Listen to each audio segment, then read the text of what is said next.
You said love is that which enables choice. Can you explain or expand on that statement? So in a lot of literature, people talk about what love feels like. And that's nice for the person that's feeling it. But I think that for a lot of us, we're really talking about how do we do love? How do we enact love? How do we recognize when someone else is loving us or that we're actually being loving to them? So, in one sense, I could sort of say that this is more about the practice of love than it is about the feeling of love. Love as an action. And so, first of all, when we're saying love is that which enables choice, what I'm basically saying is that I'm enabling the choice of the other, right? So if I say to my partner, I love you, first of all, there's the specificity of the you, right? Who specifically am I saying that to? And if the person that I'm saying that to doesn't believe that I'm saying it to them, it's the generic you, I love everybody, then to some extent they're not going to feel particularly enabled by that. They're not going to receive anything that is essentially meaningful to them personally because it wasn't intended for them personally. Whereas if I'm saying I love you and I'm basically looking right at them, I'm making it very, very clear that this is a specific statement, is a kind of declaration on my part that I see them, that I know them, that I'm in a sense interested in enabling their choices specifically. Right? I'm not trying to make choices for them. I'm trying to assist them in their capacity to make better choices in their lives. Welcome to the Collective Insights podcast, where we explore topics and technologies revolutionizing human well-being. Daniel Schmachtenberger has Forrest Landry join us for the first public podcast interview Forrest has ever done. We dive deep into the work of formalizing the process of ethical consideration for the world that we live in, and go into why we need to make choices in a different way than we have up to this point in history, due to technology giving us ever-increasing capacity for our choices to make huge impacts. Stay tuned as Forrest and Daniel explore this important topic in depth. This is our longest podcast episode yet, at about 3 hours. We encourage you to stick around for the whole piece, as we give a thorough overview of the principles of ethics and choice. Thank you for joining us for this amazing discussion. Hello, everyone. Welcome to the Collective Insights podcast. My name is Daniel. We are here with Forrest Landry today, which is a very exciting and special podcast for me.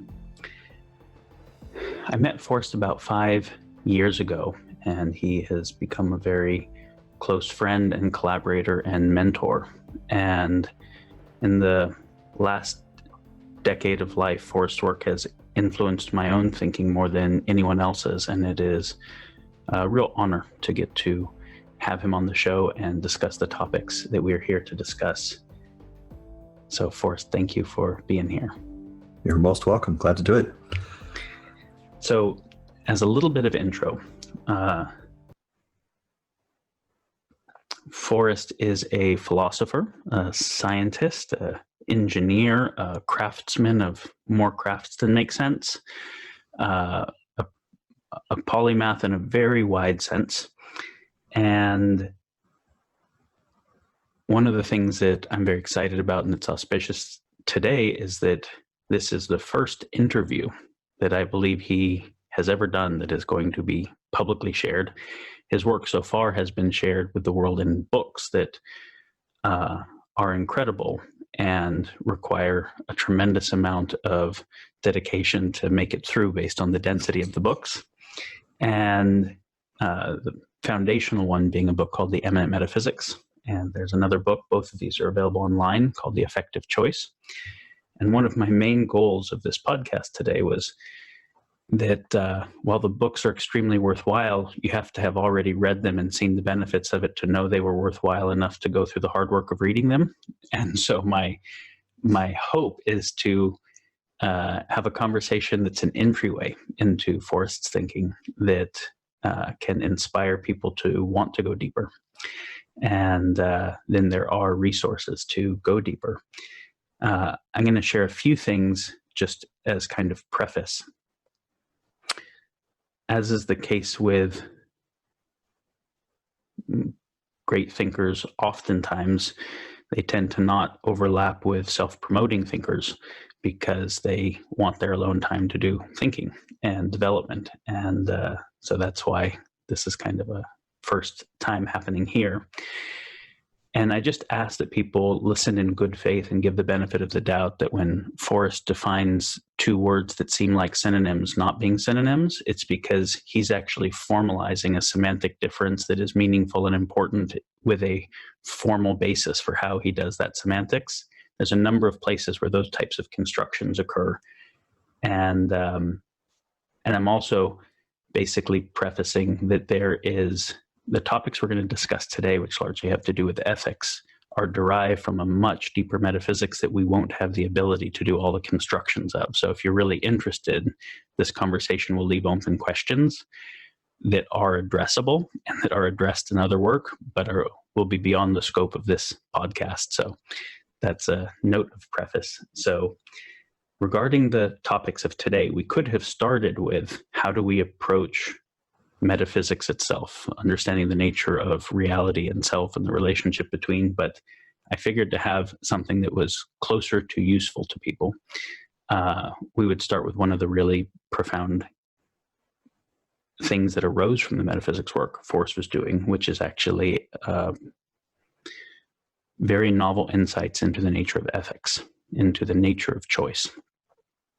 And that's obviously central to topics that we've talked about on the Collective Insights podcast and to the nature of what Forrest and I have come together and with others in collaboration around.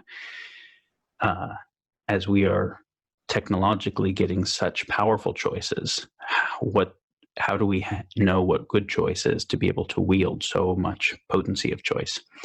And so that's the topics we're going to be exploring today. So I'll just start by asking, Forrest, how would you define ethics? So ethics is essentially the study of the principles of effective choice. So when we think about what makes a good choice, what makes an effective choice, like how do we know that a choice has been successful in manifesting something that is genuinely beneficial, both for oneself and for the world that one lives in? So if we're going to think about choice in a way that is more general than just, okay, in this moment I have this choice, what are the principles that I could use in every moment for every choice? So in effect, what are the thinking patterns, the concepts, the ideas and beliefs and all the rest of the conceptual toolkits that we could bring to bear, intuition or whatever, that would help us and guide us to make better choices on a consistent basis.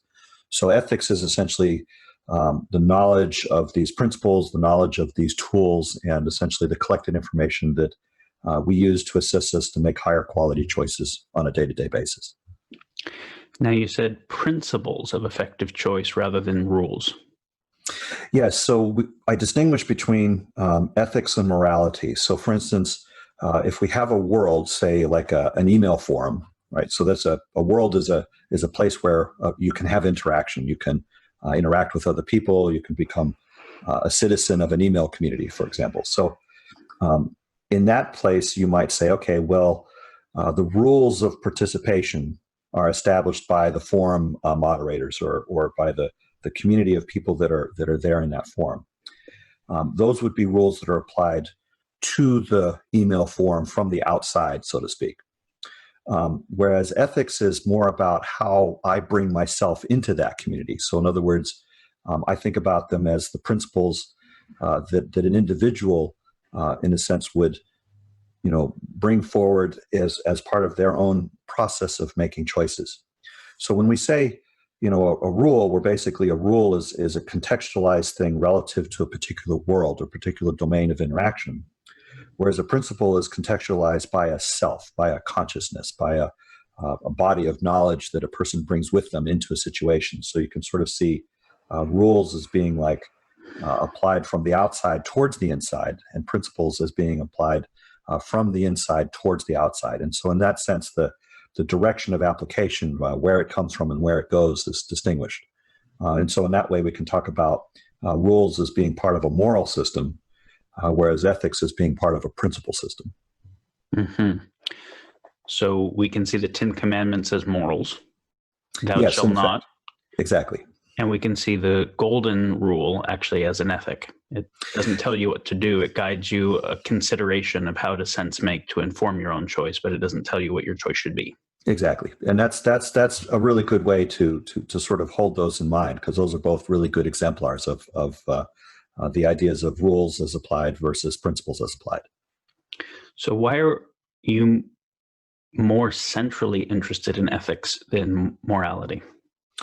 Well, as part of the underlying idea of metaphysics is to have a set of ideas that applies to all domains. So, for instance, if I have a "thou shalt not kill" as a moral code in a place where life and death is a possibility, when I get onto an email forum, the notion of life or death just isn't really a thing. I mean, it's like I can have an email post, or I can not have an email post, but there's no real notion of life and death in that particular circumstance. So, it's hard to interpret "thou shalt not kill" in that particular context.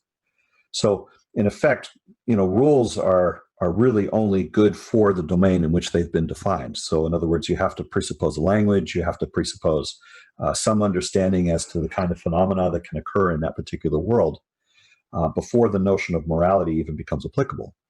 Whereas if you understand the principles, then you can essentially approach any domain and say, okay, well, how do these principles translate into this context? In other words, what are the ways in which I can take these more basic ideas and bring them into some specific translation inside of that context that essentially will help me to be making good choices in that context. So in effect, principles are far more general, they're far more applicable, they're more abstract. So in the same sort of way, you might say, hey, there's a circumstance where if we create these things called numbers, then we can do things like measure quantities, and that helps us to communicate better in all sorts of contexts. But in effect, the underlying idea behind mathematics is not specific to any particular world. You can translate those into all sorts of settings. You can use them for surveying and measuring land boundaries, or you can use them for plotting positions on a boat or a spacecraft, or you can use them for accounting in business and such. But the idea of a number is an abstract concept that you would take and apply in these different ways. So to the degree that we can bring the principles of ethics into multiple contexts, it becomes really relevant when, say, we're creating new games or new virtual worlds, or we're developing new forms of communication or new ways of interacting with one another. And I think there are a lot of people that have concerns about the topic of morality writ large because it so often becomes a top-down control system. That's correct. And so would you see ethics where all of the individuals are having their own intrinsic basis for choice informed by the right principles as obsoleting morals, or as the generator function of appropriate morals within specific domains? I tend to think of it more as the generator functions. So there is the hazard of essentially a top-down control process, which is essentially it's a known issue. I mean, anytime you have resource capacity that can be captured by some small subgroup and therefore use it to their own ends and not to the benefit of the whole community, you can have issues with that. But in a larger sense, there's also the notion that domains change. So the kinds of rules that worked really well in, say, ancient Greece might not be so applicable in some northern tribe in Alaska, for example. And so in effect, there are situations in where, because the natural environment is changing or because the domain is changing, so we want to update the rules from time to time because the world change means that if we don't update the rules from time to time, we become increasingly maladaptive to that world. The rules don't keep up or keep pace. So in effect, we want to have the rules have a touchstone, some sort of thing that they connect back to understand what it means to make a good rule, or what it is that we need to change about the rule so that it remains in evolutionary adaptiveness with respect to the changes in the natural environment. Mm-hmm. So postmodernism would agree with the first point of no absolute morality, that it's going to be context dependent, perspective dependent, paradigm dependent.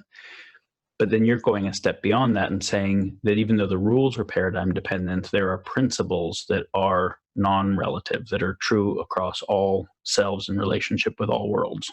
That's correct. So in effect, there's a kind of abstraction that allows us to understand the notion of goodness and bring the notion of goodness into specific contexts. And this is actually a really powerful thing because in effect, it allows us to answer questions about those topics in ways that we wouldn't have been able to previously. But it does require a kind of discipline. Like, so for instance, again, going back to number systems and mathematics, the real question isn't so much whether the mathematics is true relative to itself. It's more a question of, can we take the principles of mathematics and apply them in these particular contexts? So you're really looking for two things. You're looking for a notion of a valid foundation. And then you're looking for a kind of soundness that applies that foundation to the domain. You need to be good at both of these, or it doesn't work very well. And just in case listeners aren't familiar with the formal logic terms, can you define validity and soundness? So validity would be, so in effect, say I have the notion of a number. So I have the notion of 2 and 3 and 4 and so on. And then I have the notion of addition. And then I have the notion of equality. So I can say 2 plus 2 equals 4 and have that have a kind of logical correctness relative to the definitions of numbers, addition, and equality. And so in effect, as long as I take this particular way of thinking of a number and these operators and this equate as being a consistent perspective, then I can start deriving theorems or concepts that are essentially built upon that. And that whole process is what we call validity, right? So, is it the case that I've correctly used the ideas, combined them in the appropriate ways, and do I get this outcome? Is that actually consistent with the foundation? That's all validity. Then the notion of soundness is where we basically creating a relationship between, say, a map and a territory. So, for instance, if I treat the numbers and the operators and the particular statements that I look at as a kind of map, then I can say, okay, well, how does this map apply to counting sheep, for example? If I have 2 sheep in this pen and I have 2 sheep over in this pen, and I basically take the wall down between them, that's my addition thing. Now I'm going to have a single pen with 4 sheep in it. And so the correspondence between sheep and the number 2 and the takedown of the wall and the addition sign and the count of the sheep after the fact and the number 4 and that these all somehow relate to one another, that's a soundness construct. So in effect, what we're really looking at is the map internally consistent? That would be validity. And is the map that we have relative, is it the right map for the territory that we're looking at? And that would be soundness.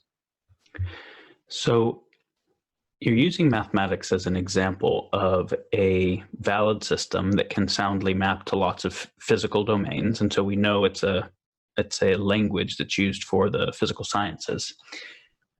But you're using that as a metaphor for ethical principles that can map to this concept of goodness in self-world relationships, which is really different than the whole idea of how we think about typically systems that we would think of as valid and sound are all third-person objective systems. Yes. And so this is this famous issue that science holds, that it can say what is, it can measure what is, but it can't say what ought. What ought is not a third-person thing, and so science and ethics are forever uncommensurable and never shall the twain meet, which is obviously a big problem if science, when it's applied, creates technology which increases the power of our choices, and yet there's no basis for what goodness of choice making means. So you're claiming to be able to talk about what the goodness of choice making means in some fundamental way.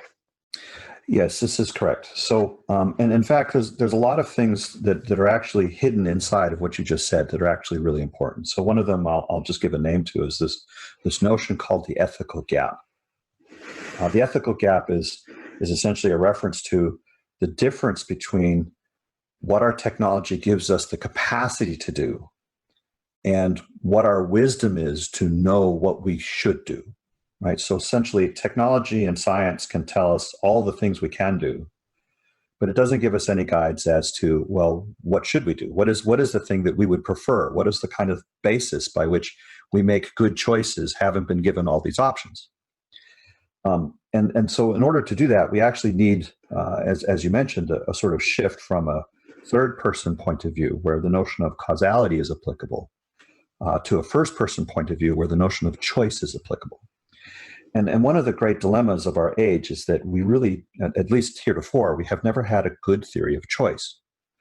Even the notion of applying the word theory to choice is to essentially almost already to be presupposing a third person perspective, i.e. that I have a general set of rules that I could apply that define this particular map and use that map as a way of looking at choice. And rules means causation. So choice is a result of causation by epiphenomenon of that assumption. In effect, that's how it's looked at in the current perspective. And then these concepts themselves, first person and third person perspective, are entangled with even more abstract notions, such as the notion of symmetry and continuity. So in effect, if I look at scientific reason and the notion of lawfulness, is basically, those are all assertions of symmetry. It's a sameness of content and a difference of context. So in effect, there's the idea that the same laws, the same rules as far as physical matter and its transformations and the sort of causal phenomena associated with that, are all going to be consistent within the physical world from a third person perspective. And this is like one of the deepest notions about what makes the scientific method. You have to have observability and repeatability. Unfortunately, when it comes to choice, insofar as it's more connected to creation, it's neither observable nor repeatable, right? I mean, if we're in effect going to have a notion of choice that is sort of philosophically grounded, we're not going to be able to ground it in the notions of symmetry. We're going to have to ground it in the notions of continuity. Consciousness is a kind of unitary phenomena. There's an underlying continuity to sense experience and to expressive potentials. And so in effect, in order for us to understand ethics, we're not really going to be able to understand it on the basis of symmetry alone. We're going to have to actually understand the notions of continuity at an abstract way to really account for the nature of choice.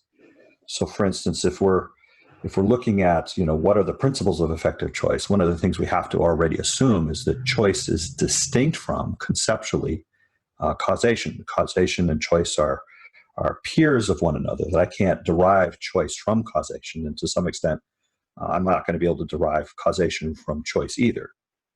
So the particular view that I'm describing is not either a world first and then self arising in that context, or a self first and then a world as an imagined scene within that, such as a more idealist perspective would use, but that in effect we're looking at the relationship between self and reality, or symmetry and continuity, to understand the kinds of principles that give rise to deeper ways of looking at things like ethics. Okay, so for the listeners, please don't tune out right now, because a lot of concepts were just laid that are probably not familiar. I'm tracking the unfamiliar ones, and rather than detouring back to familiar ones, I actually want to explore these. So we're going to explore what symmetry and continuity and first person and third person and all these things mean, because they're actually critical to the way that Forrest constructs this non-relativistic ethics, which you can get a sense of what a big deal it is to have an actually grounded sense that is commensurable with, but not derivable from, the philosophy of science, a basis for what goodness of choice could mean. You can see what a big deal that would mean for society creation, for jurisprudence, for lots of things. So, so you just mentioned the limits of the domain of science. You talked about measurable and repeatable, and that's maybe not instantly obvious for everyone that there is anything outside of the domain of science that is real. So can you elaborate a bit? So one of the things that we need to do when we're talking about philosophy and disciplined metaphysics, and so by metaphysics, I'm not saying kind of the New Age perspective. I'm looking at a much more academic perspective, which has to do with things like, what is real, what exists, what is objective, and in effect, there's a need for us to be very, very clear about the language we're using and the assumptions we make. So one of the things that a lot of existing philosophy has done is treated the notion of to be real, right? To be basically, to exist, and to be objective. And objective, we mean things like measurable by more than one person or some part of a common world that we all experience. And so in effect, there's a conflation of these three terms: so exist, to be real, and to be objective. And to in effect do this well, we actually need to distinguish those terms, because using each one of those is actually to make a different claim. To talk about something existing is essentially to say that there's a context in which it's a member. So in other words, we have a content within a context relationship. And when we say something is real, we're basically saying that there's a subject-object relationship, right? That there's a capacity to sense and to express into some framework from a subjective to objective point of view. And then when we say something's objective, we're basically saying, okay, if I have like three people in the room and I all ask them to describe the thing that I'm holding, that I could see a correlation between what I see and feel in my hands and the descriptions that they each give to me on a linguistic level. And so in effect, it's the correspondences that make the notion of objectivity, part of why the scientific method has the form and shape that it does. So in other words, if we do a scientific test, we measure the boiling point of water, then what I get as a result should be the same as what you get as a result, and the same as what somebody in Paris, France might choose to perform this experiment would also get the same result. And so it's the notion of I can interact with the world, and that the interactions that I have these regularities, and that we can all see these same regularities. So that's what the notion of objectivity is more getting at. So in effect, you can see that to some extent these are distinguishable notions. And again, I understand all this is abstract, but what it does is it allows us to start asking different questions about the kinds of things that are important. So just to clarify, because it is abstract and not obvious. Objective, exists, and real are synonymous, as you know, for many people. And so you defined the differences as exists had to do with a content-context relationship, and real with a subject-object relationship, and objective with one object that had correspondence between multiple subjects. Well, we're thinking about it in terms of signals. So for instance, I receive the signals of the object that I'm holding. Like, let's say I'm holding an apple in my hand.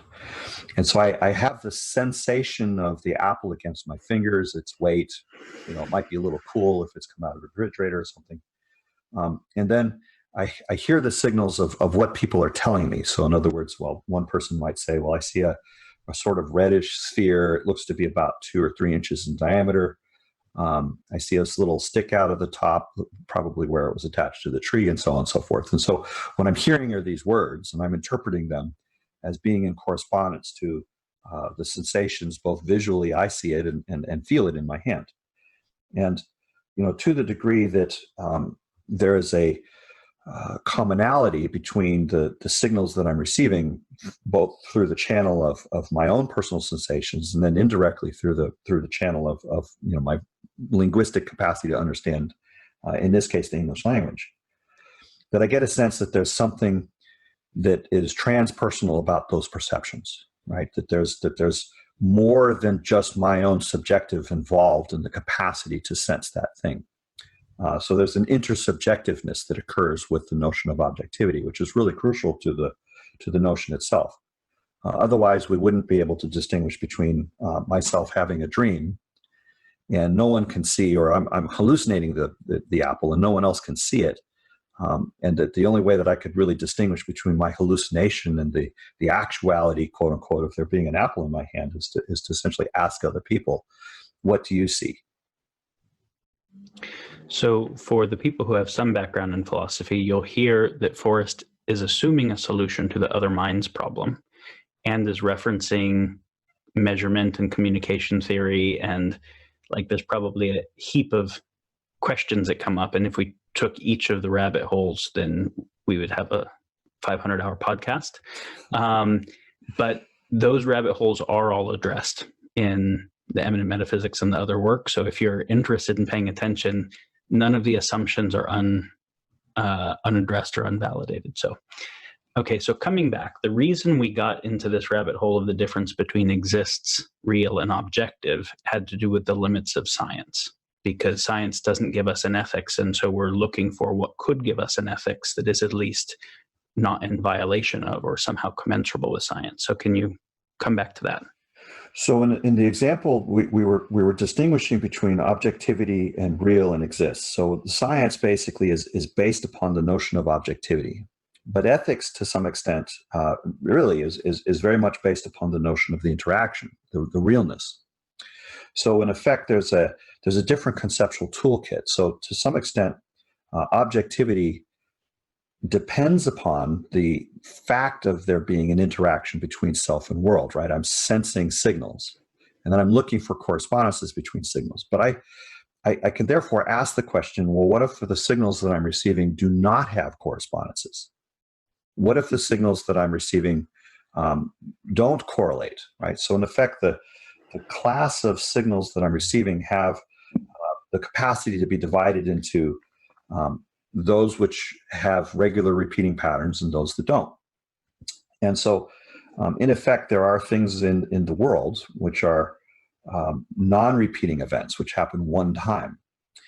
And so if I'm going to be looking at making choices, if choices are in effect going to be understood as in some sense having a uniqueness to them, right? Each of us looking at choices from a situationally specific, I'm in this situation, not the abstract sort of trolley problem where we're trying to talk about it from a general perspective, but in the personal way of, I'm faced with these situations, I'm faced with these dilemmas, what do I do that makes a good choice in this moment? And so in effect, what we're looking at is a kind of non-repeatability in the basis of choice when we're thinking about it that way. So we need a somewhat broader toolkit than can be given to us just from the method of what's repeatable. And that's one thing. The other piece that comes up that's really pretty relevant in this case is that when we say that there's a sameness, that this pattern maps to this pattern, or that this underlying construction connects to this other one, we have in the background introduced this notion of symmetry. But to really validate that those are patterns, we have to have actually perceived them in the first place, right? So there's an underlying notion of continuity that has also already been assumed, i.e. that there is a subject-object relationship that allows for a signal to move from the object towards the subject, in the case of perception, or from the subject towards the object in the case of expression, or in this particular case, what we would think of as a choice. So in order to even have a notion of choice, we have to have already assumed the continuity between the first person perspective and the third person perspective to even begin the process of having a way of thinking about this. So in effect, what we're already coming up against is that the notion of continuity is actually a relevant concept in these discussions. And that if we're going to account for choice as having a uniqueness and as in a sense connected to this notion of continuity, then we're already starting to look at things which are outside of the realm of what would be just described as observable and repeatable. The observability part of it is to some extent supplanted because we're talking about expression, not perception. And the repeatability part of it is supplanted because we're looking at the uniqueness of the situation rather than its commonalities. Mm-hmm. So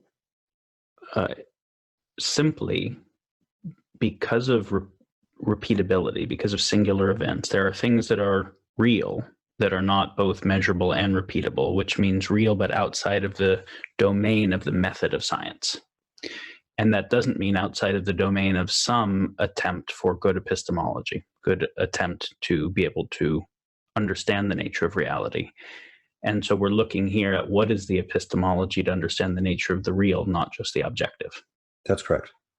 And that gives us both increased epistemic capacity, ability to know, but then also increased capacity to make good choices in relationship to that knowing. Exactly. So in effect, we can look at classical metaphysics as being about ontology, what is real, and epistemology, how do we know? But there's actually a third branch, which is how do I express, right? Mm-hmm. What is the good thing to do? So in effect, there's a sense in which the notion of ethics is more properly considered to be a concept within the realm of metaphysics rather than in the realm of philosophy. But that's just a historical thing that is how that's come about today.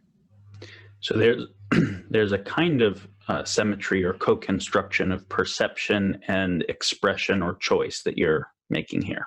That's correct. Yeah. So for instance, if we assume a vector of time, so for instance, there's a distinction between past and future, in the sense of I have received a signal or have not yet received a signal, and those kinds of things. That in effect you're looking at when the flow of energy, when the force is going from the self to the world, that would be expression, and when the flow is going from the world to the self, that would be perception. But if you turn the time vector the other way, then those two become symmetric with one another. So in effect, when we're talking about first person point of view, we're talking about a notion of embedded time, i.e. we experience access limits on what we can sense. I can't just immediately sense tomorrow's lottery numbers. They are, from the point of view of today, not accessible to me. I don't have a way of essentially intercepting those signals, not from a first-person point of view. From a third-person point of view, we could hypothesize that such a thing might be calculable, but it turns out that in most cases where attempts are actually made to do so, that the time and energy required to make that calculation is roughly equivalent to the amount of time and energy that's in the universe already. And so you never actually gain advantage there. But again, this is kind of a digression. Okay, so if we're going to define ethics in terms of symmetry and continuity, we need to construct these concepts more clearly. And so you started to construct that science is based on symmetry concepts. Can you clarify that a bit more? So speaking from again, these are formal definitions. So there's a kind of specificity to the words that I'm using, and I can fill in the details about those as it becomes clearer. But symmetry is where there is a sameness of content, where there is a difference of context. So the key words here are sameness and difference, content and context. So in effect, the content is remaining unchanging, right? It's remaining the same, and the context is changing.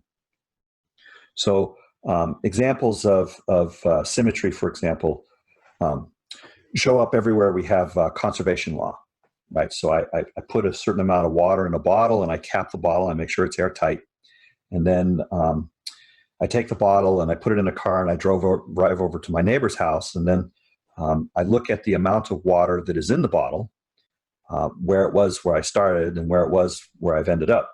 And so although the bottle's in a different place, the amount of water in the bottle is the same. So we call this conservation of matter in this particular case. When we're looking at symmetry in the sense of mirror images, for example. So for instance, if I were to draw a square on a piece of paper and then turn the square, like I take the piece of paper and I rotate it 90 degrees, say counterclockwise, the square looks the same, even though if I was standing as a little, guy, a model on the square, and I looked at the world, the world all of a sudden is changed, right? I see the lights in a different place, the windows are in a different place, the door got moved. When the square was turned, to me standing there, I see a different world around me, but the content, the shape of squareness is still the same. And so in effect, what's happening is that we can pretty much take the notion of sameness of content and difference of context and use it as a way of looking at the notion of symmetry in a profoundly general way. So in effect, every concept of symmetry as it appears in literature, in one way or another, implicitly makes the sameness of content, difference of context assumption. And it's not always explicit, but it is always present. So in effect, we can be very confident that the definition is actually a good one. And the reasons for the choice of words, sameness, difference, content, and context, is also well connected to this notion of comparison. Right. So, for instance, if we're going to talk about measurement or talk about process where we are looking at signals and so on and so forth, anything that we would essentially be doing within the scientific method is in some way or another going to connect to the notion of comparison. So, in effect, the notion of symmetry is therefore, by being defined just in terms of the notion of comparison, is therefore a very, very profound concept. It's very, very important. And so scientific laws are formulated in terms of some stuff on either side of an equal sign. Mm-hmm. And the equal sign is a symbol of symmetry. Yeah, it's a symbol of sameness, that the thing on the left side and this thing on the right side are in some sense the same. But even the notion of lawfulness itself is an example of symmetry. So, for instance, if we say, on this planet, objects attract one another because of this thing called gravity, then we can be pretty confident that on the other side of the universe that objects also over there will attract one another because of this thing called gravity, and that gravity is a quote-unquote universal phenomenon. Electromagnetism or any of the other things that we are describing in any of these fields of study that we call science is looking at the regularity as if it was something that applies everywhere universally. And so again, sameness of law, right? Same law, different context in terms of position in space, position in time, or position in possibility. So these types of law-based symmetry concepts have obviously been profoundly useful and empowering to humans. They allow us to land a rover on Mars because the same principles of gravity and ballistics and thrust are going to apply in a domain that we've never done it before. And we have enough confidence that we can actually do pretty radical stuff, right? If we figure out a law like that in a few domains and know that it applies to all the domains. So the result of that is all the technological advancement that we have. What can't those symmetry concepts do that matter? Well, we've said it already. The thing is that the concepts allow us to predict the future, but it doesn't in places where we have an option, right, where we can go down two different paths, where there's a certain amount of randomness to essentially say, well, how do we want to respond to that? How do we want to select from those options where a selection is possible? So one of the things that was a real revolution in physics was the idea of objective potentiality. So when quantum mechanics was starting to be developed as a theory, one of the things that was really striking about it was the idea that there are some things that aren't already predetermined. That there was at least a bifurcation of the possibility space, and so a lot of different interpretations arose out of this. So you have the many worlds interpretation, which basically says that all possible paths are explored. And then you have the Copenhagen interpretation, which basically says, well, one specific path will be explored. We just don't know which one, but once it's chosen, the nature of what we're calculating now has to account for the fact that it's that specific one. And so, in a lot of cases, there's this realization that the notion of symmetry can only carry us so far. Right, that if you look at the underlying issue, about the Born distribution, for example, is there's literally a limit to how far the concept of symmetry can be taken before the concept itself no longer becomes applicable. And the places that shows up is at the limits of the domain, at the scale of the extremely small. There's a point at which the notion of time and space break down. It's called the Planck limit, and then there is the notion of the absolute elsewhere, things that are beyond the time-light cone, beyond what the farthest object that can be seen is, beyond the edges of the universe. And so, in effect, there's there's places where we have clear limits to where we can apply the notion of symmetry because they're literally outside of this universe. But in a more specific sense, there's also the very first person perspective, which can't be accounted for by symmetry concepts either.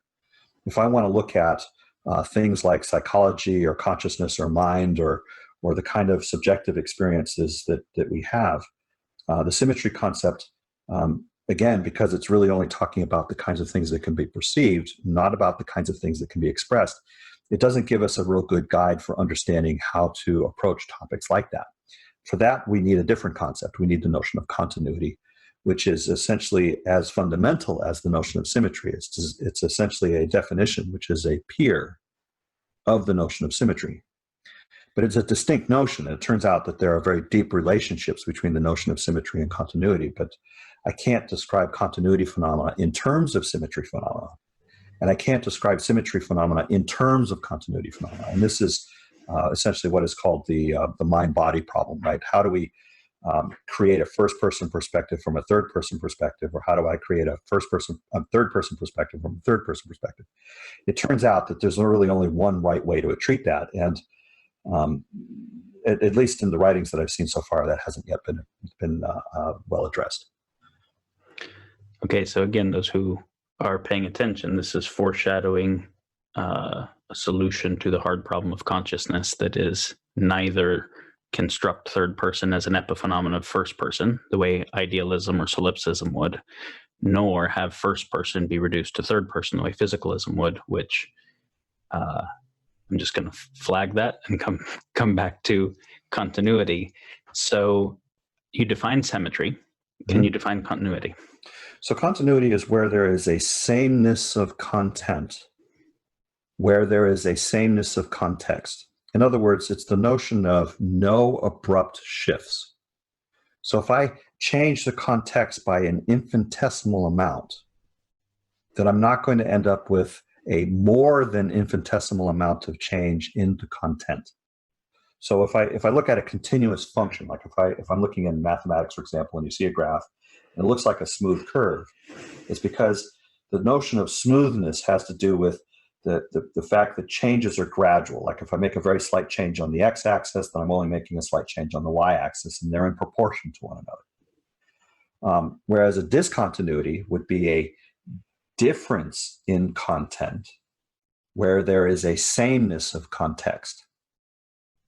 So in effect, the notion of discontinuity is in effect almost the exact opposite of the notion of symmetry, right? Symmetry was a sameness of content where there is a difference of context, whereas discontinuity is a difference of content where there is a sameness of context, right? So in effect, what we're really looking at is a cluster of four definitions: symmetry, asymmetry, continuity, and discontinuity.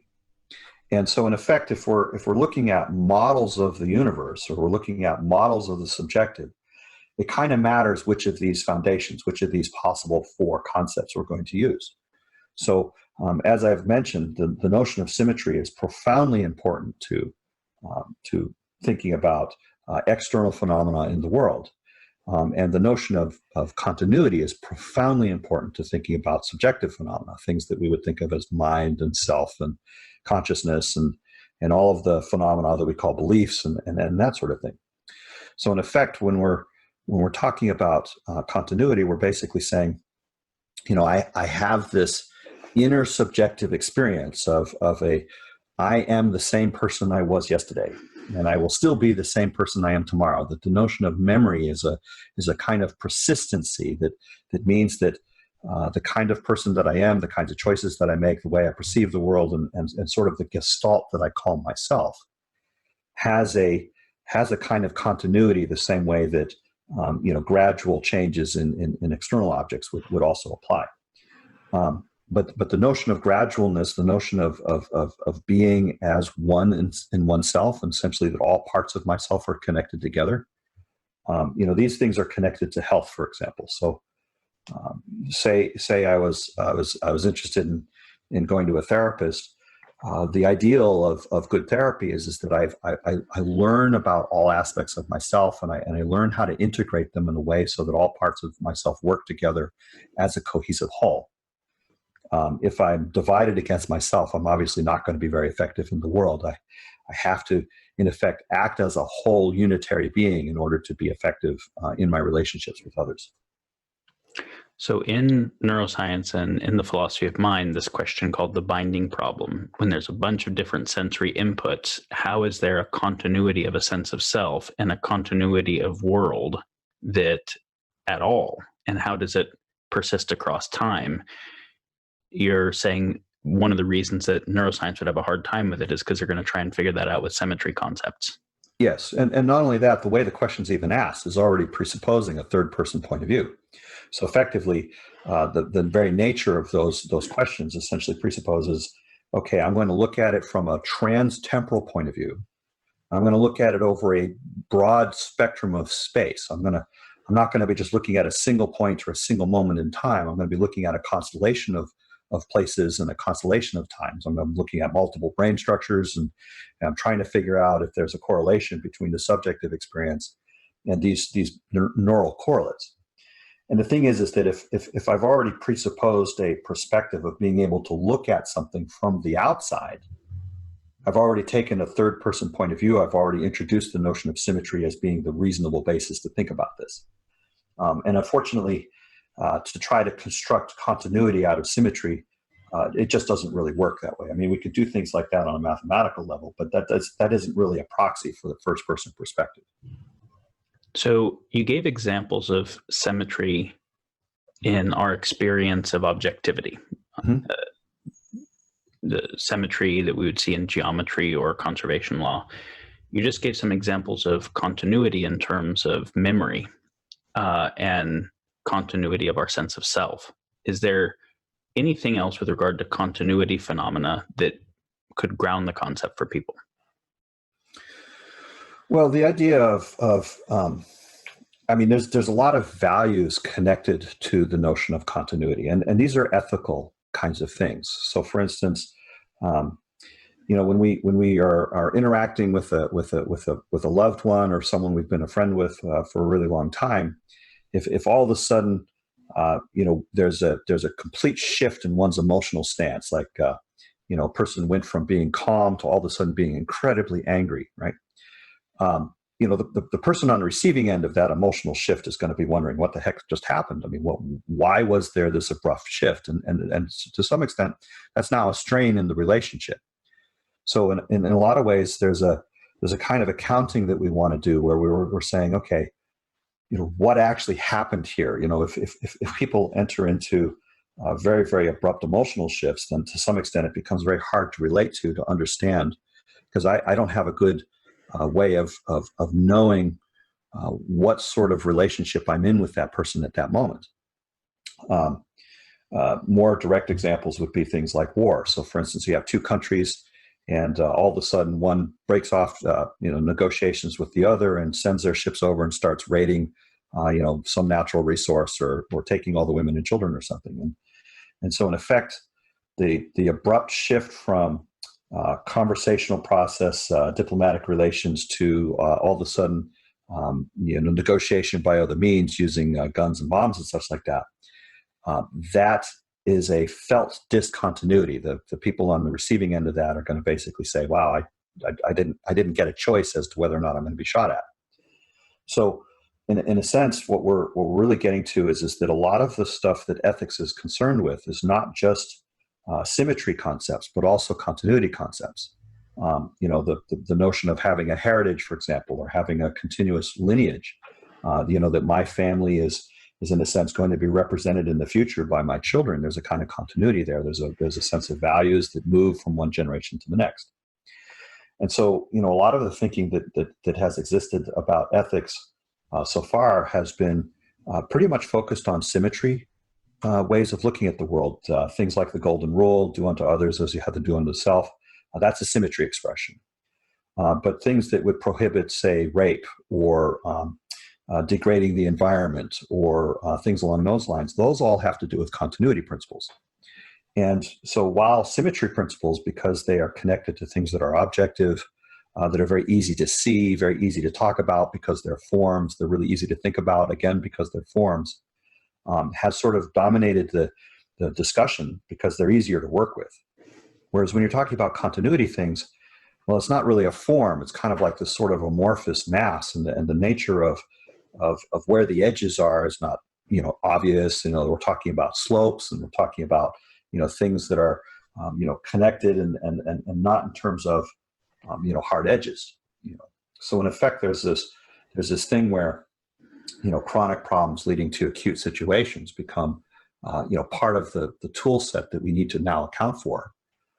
Part of the phenomena that we need to account for with a better tool set. And so in effect, what I'm really trying to get to is to basically say, first of all, that tool set that we're looking at is actually a very different tool set than the kinds that we've been accustomed to previously, and that it has its own foundation that is equally as primal as that of the toolkits that we have used heretofore with great success. Okay, so you actually just gave some examples of ethical considerations that are applications of symmetry concepts, and ethical considerations are applications of continuity concepts, and they're all familiar to people. So it's like the heuristic of these concepts aren't unfamiliar, even though the formalizations haven't been clear. That's correct. So you mentioned the golden rule with regard to a symmetry concept. So the idea that there's some symmetry of how I would treat them relative to how I would want them to treat me is kind of a symmetry concept. Mm-hmm. I think the pie slice theorem is a very clear way of thinking about symmetry ethics, right? I can slice the pie and you get to pick, or you can slice the pie and I get to pick, but I don't get to slice and pick, because basically I'm saying I am dealing with you in a way where I would be willing to be on the other side of the deal. I'm not dealing with you in a way where I wouldn't be willing to trade places, which is very clearly a kind of symmetry concept. Mm-hmm. Okay, and so then continuity concepts of ethics also, it's like the basis of why we give notice before leaving a job or leaving an apartment, so that they have time to make a transition and they aren't stuck with something. The reason we give severance to someone if we're having to let them go, the reason that we talk through a big decision with somebody else as opposed to just making it, these are all not unfamiliar concepts, but you're saying these are not symmetry concepts. They're continuity concepts. And they all involve a notion of changes in time, it Mm-hmm. seems, more than the symmetry concepts do. That's right. Symmetry can be thought of in relation to space. So I can have a static image, like we talked about a square as being a symmetric image. I can flip it over, I can rotate it. I can do lots of different mirror images and still end up with the same shape. But that shape is something which is a distributed construction in space. Whereas when we're looking at continuity, we're really looking at something which is grounded in time. So in other words, the rate of change. So one of the underlying ideas here is that we want to have the rate of change be within a certain range. If it's too fast of rate of change, then a person can't adapt. They can't respond to the situation. They're not given the capacity to engage with and to stay in a connected way or to stay in integrity. Whereas if we're looking at too slow a rate of change, then there are also problems, right? If I basically talk about something where the amount of energy that is flowing, when we talk about energy, we're talking about a capacity or a measure of change, essentially. But the idea here is that I need a certain amount of food to eat. We might need a certain amount of fuel to keep a civilization going, for example, and that abrupt changes to having too little of those kinds of things is a problem. But also just the mere fact of it being too little is also a problem. So too much, too little, or too fast a rate of change. These are all continuity concepts, and we're looking for a kind of smoothness in those ways of thinking about it. And again, it's not that people don't have an intuition about these kinds of things. It's that it needs a different kind of formalization, and that formalization is not going to come out of symmetry. It's going to come out of its own foundation of continuity. So the concept of rate, that there is a right rate to continuity ethics, is very interesting. And again, I think it's intuitive, but people haven't generally formalized it this way. So if you're choking and you need CPR or Heimlich maneuver and I do it tomorrow, that doesn't really help very much. Yeah, it's too late. And so there is being able to match the timescales of necessity in an important way. And if on the other hand, if you're part of a village and I control the water supply to your village, and for some reason I need to turn the water off, I need to give you some months of notice so you guys can dig a well or have the time that's needed to find another solution. Otherwise, there's going to be an ethical issue if I simply change the basis of what you can count on too quickly. Correct. And so in effect, what we're really looking at here is a different set of principles that are coming from a first-person perspective rather than from a third-person perspective. And it's really, really easy for people that have, become very accustomed to the successful application of symmetry concepts in the areas of mathematics, science, and technology, to have a much harder time to try to relate to things on a psychological or sociological, anthropological level, looking at evolution, which itself has a certain amount of continuity principles built into it, right? The idea of the genetic code is effectively a memory that transfers information from the past into the future. And so, in effect, what we're looking at here is essentially really being aware of where the assumptions of symmetry creep in and modify our thinking process that really needs to be grounded in a different set of tools. And it's very, very easy to do that, considering that people want to do the thing that's been successful, and of course the thing that got us here has been symmetry concepts. But what got us here won't get us there, and the kinds of problems that face the world today require a different kind of discipline than that has reached us very effectively to this point. So you brought up genetics. It's a very interesting example because there is a kind of memory from one generation to the next, and there's also changes, but there's a rate of change, right? Yes. And so you don't get more mutations or more combinatorial changes in one generation than can actually be factored by the continuity of both that body and the whole ecosystem. Yeah, otherwise the integrity of the individual breaks apart. The individual can't make it. So now when we start to think about the near-term future of the ability to CRISPR the genome pretty radically in one generation, we start to get big questions around the conservation of the continuity dynamics. And this is an example of the type of ethical considerations that have to be involved with that level of technology.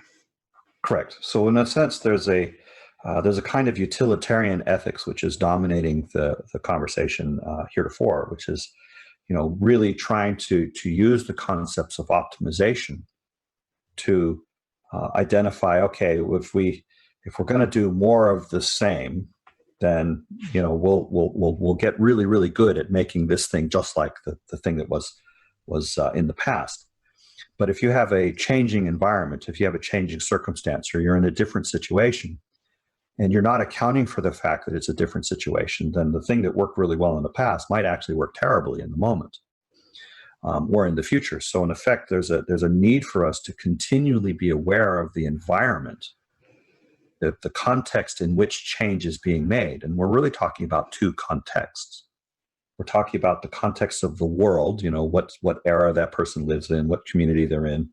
But we're also talking about the subjective context. What are all of the choices that person has made previously? What are the complete set of values that they have? What are the total experiences that they can bring forward as a kind of wisdom to make a better choice? And so, if I take a person from one community and I put them into another community, and they try to make choices with respect to the first community, they're not going to do very well in the new community.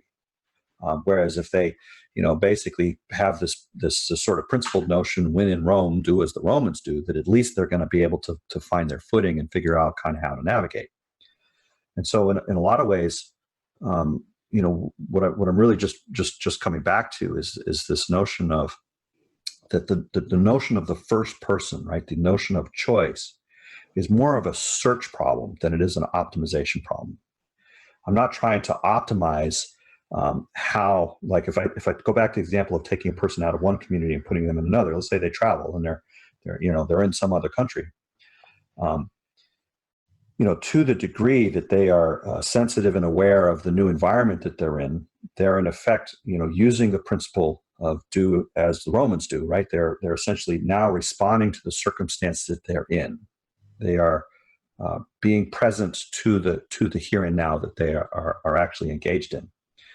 And so in that sense, they're just going to be more effective because they're responding to the situation as it is rather than the situation as they would imagine it to be. And that's really important. If we're using the wrong map, we're not going to be able to understand how to navigate in new territory.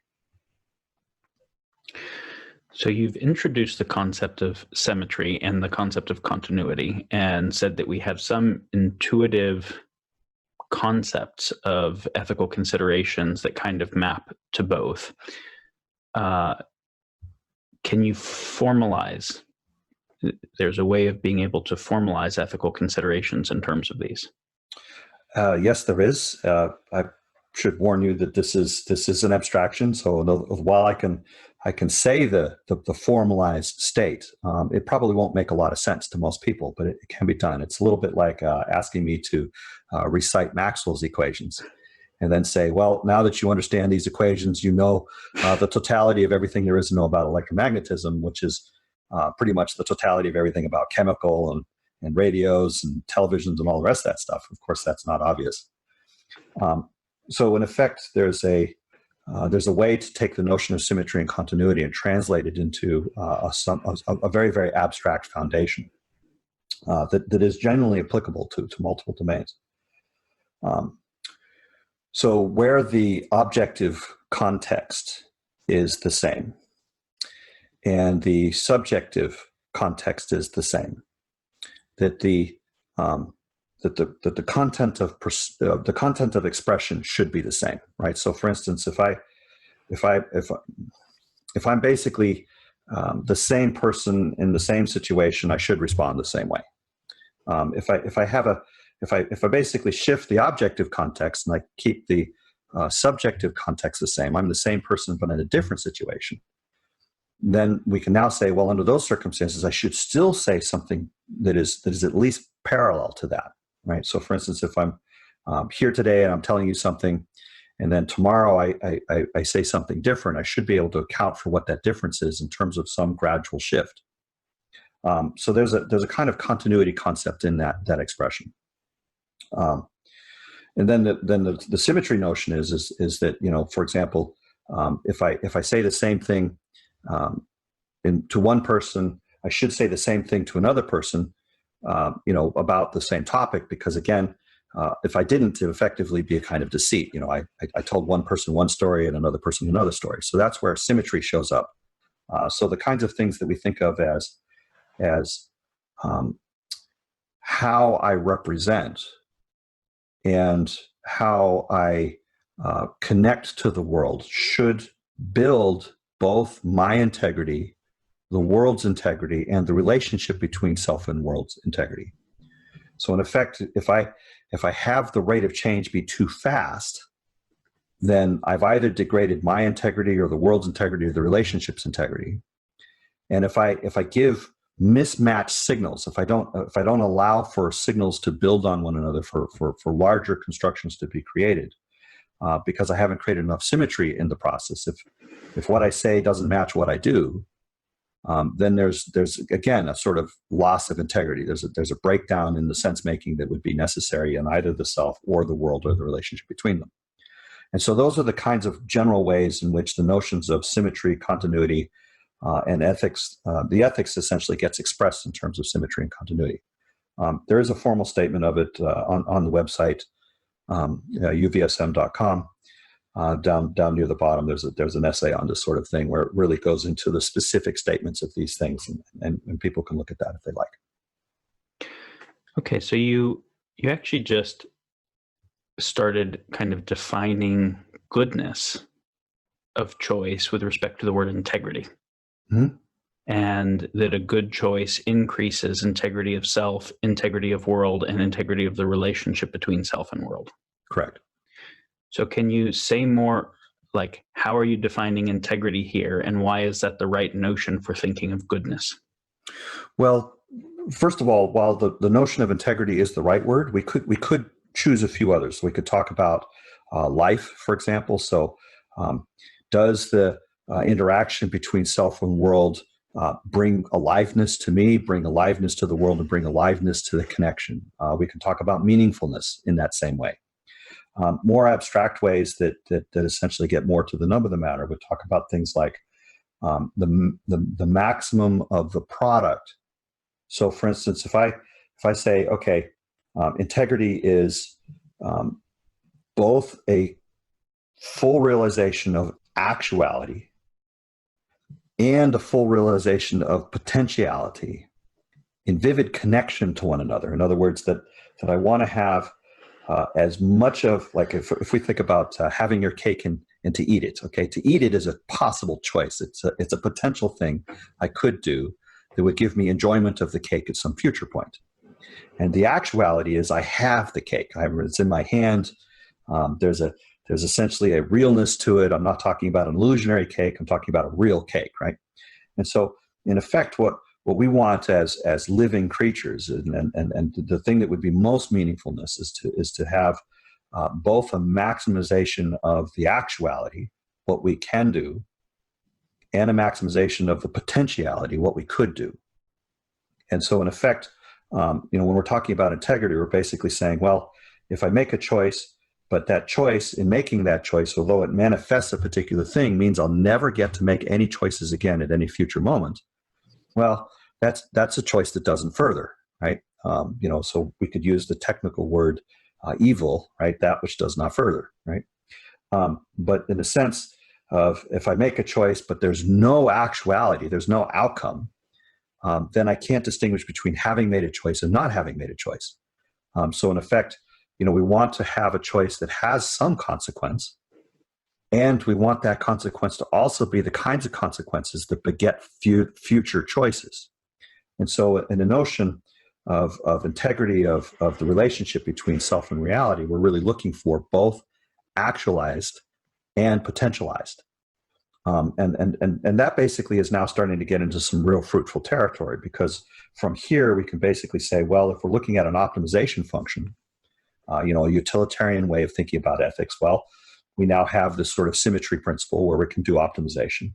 But if we're looking at a value ethics, a notion of goodness that has to do with things like life and meaningfulness, and a notion of goodness that is connected to some sort of sense of coming together with fulfillment to realize one's dreams, to realize the utopia of the world, so to speak, that in effect, we're going to need to look at it as a search function.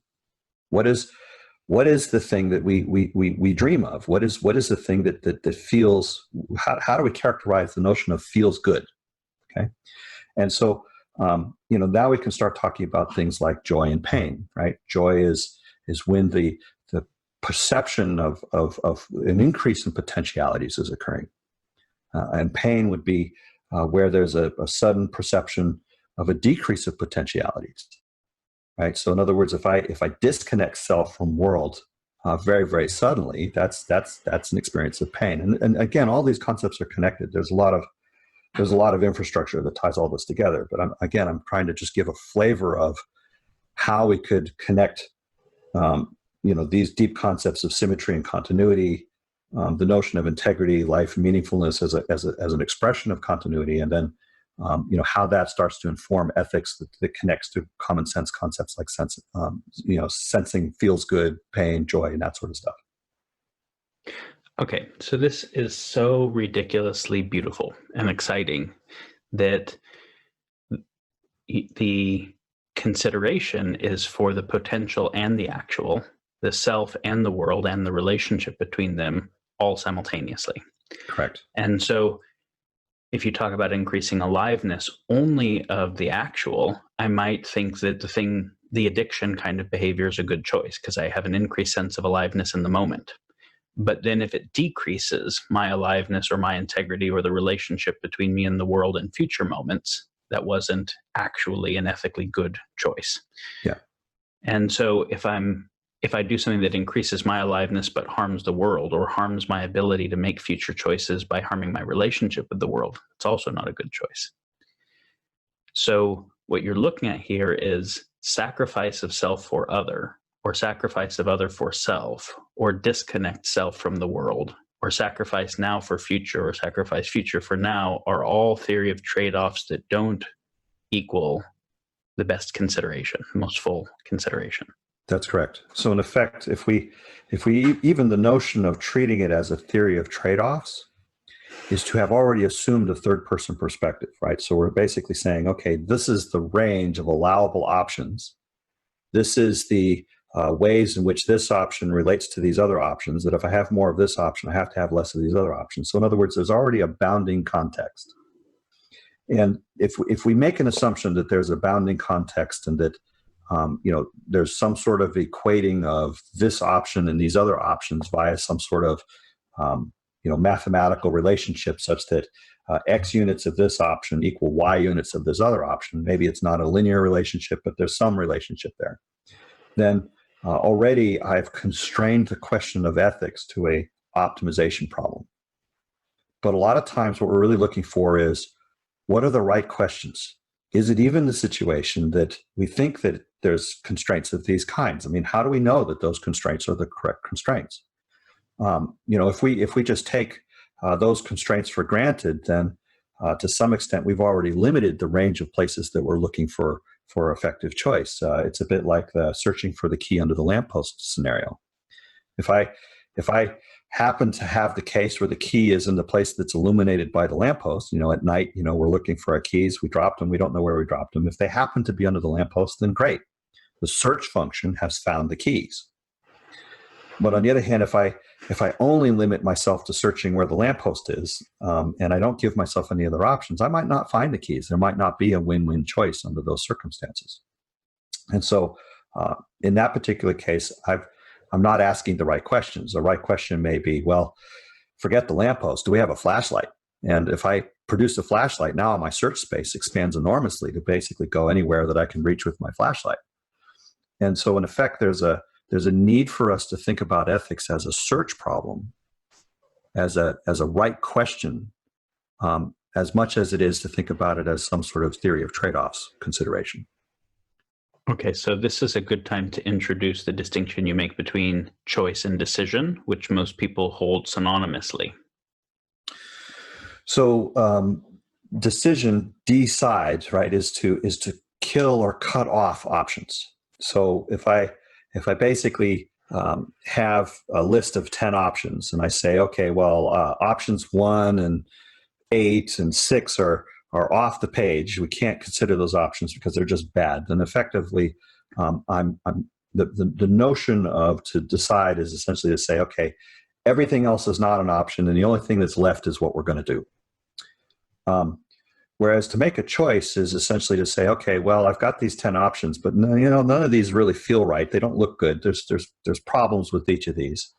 Let's find a way to add 10 other options, or at least increase the field of options that we can consider.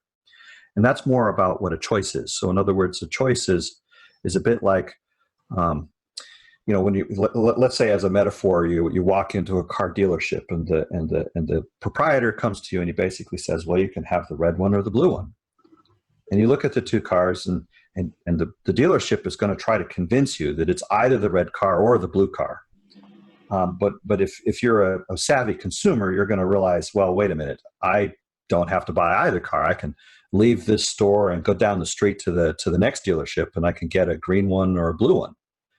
And in effect, there's or just not buy a car at all. Maybe I want to go to school and or travel to Tahiti or something, right? So the thing is that to decide is to essentially cut away options, whereas to choose is to essentially create more and more options until the right choice becomes obvious. So there's a fundamentally creative aspect of choice that isn't there in decision.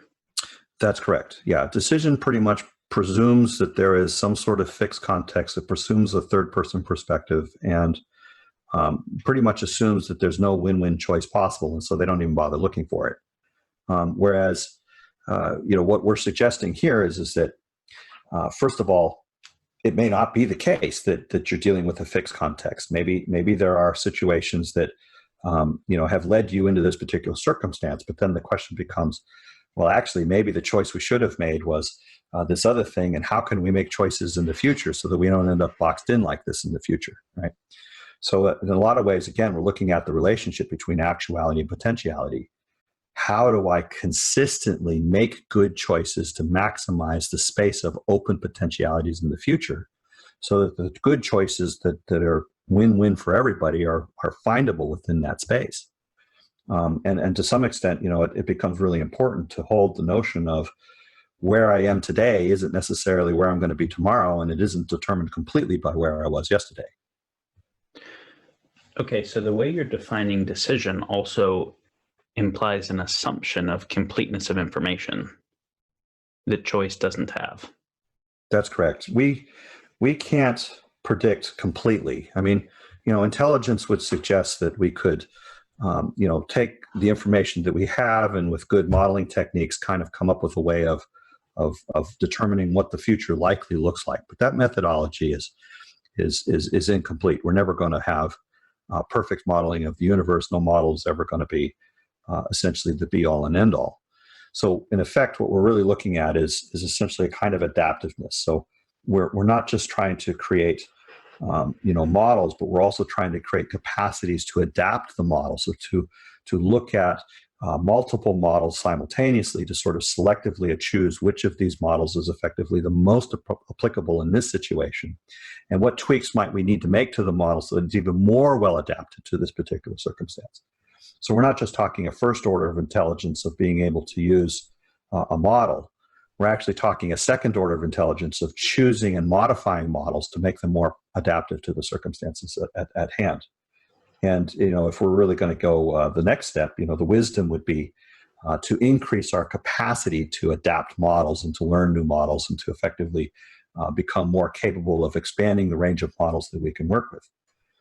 So, in effect, it's basically suggesting that if we're really looking at, a much more effective choice-making process, it's going to be one that includes these other two levels of consideration. Now, again, it's well beyond the scope of this podcast, the incommensuration theorem.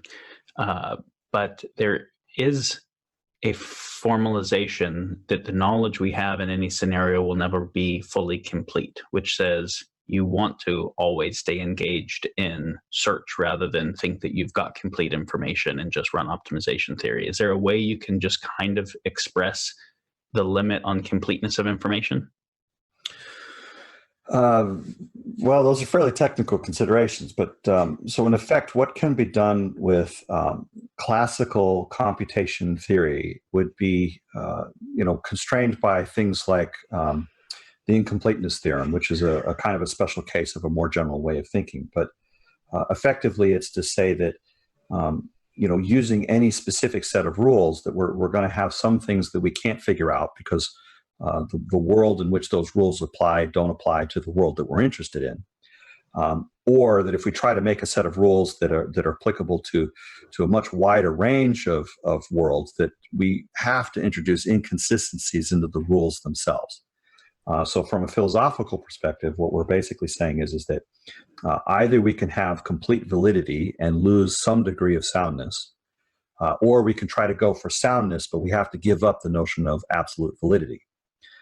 So in effect, the more general statement of this is to say something about symmetry and continuity themselves. It turns out that at a very fundamental level, that there's a kind of incommensuration that if I have perfected symmetry, that I cannot have any amount of continuity. I have to have perfected discontinuity. So perfected symmetry and perfected discontinuity become one possible way of looking.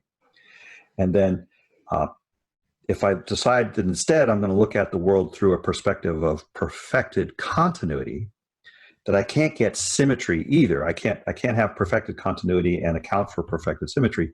I can only have perfected continuity and asymmetry.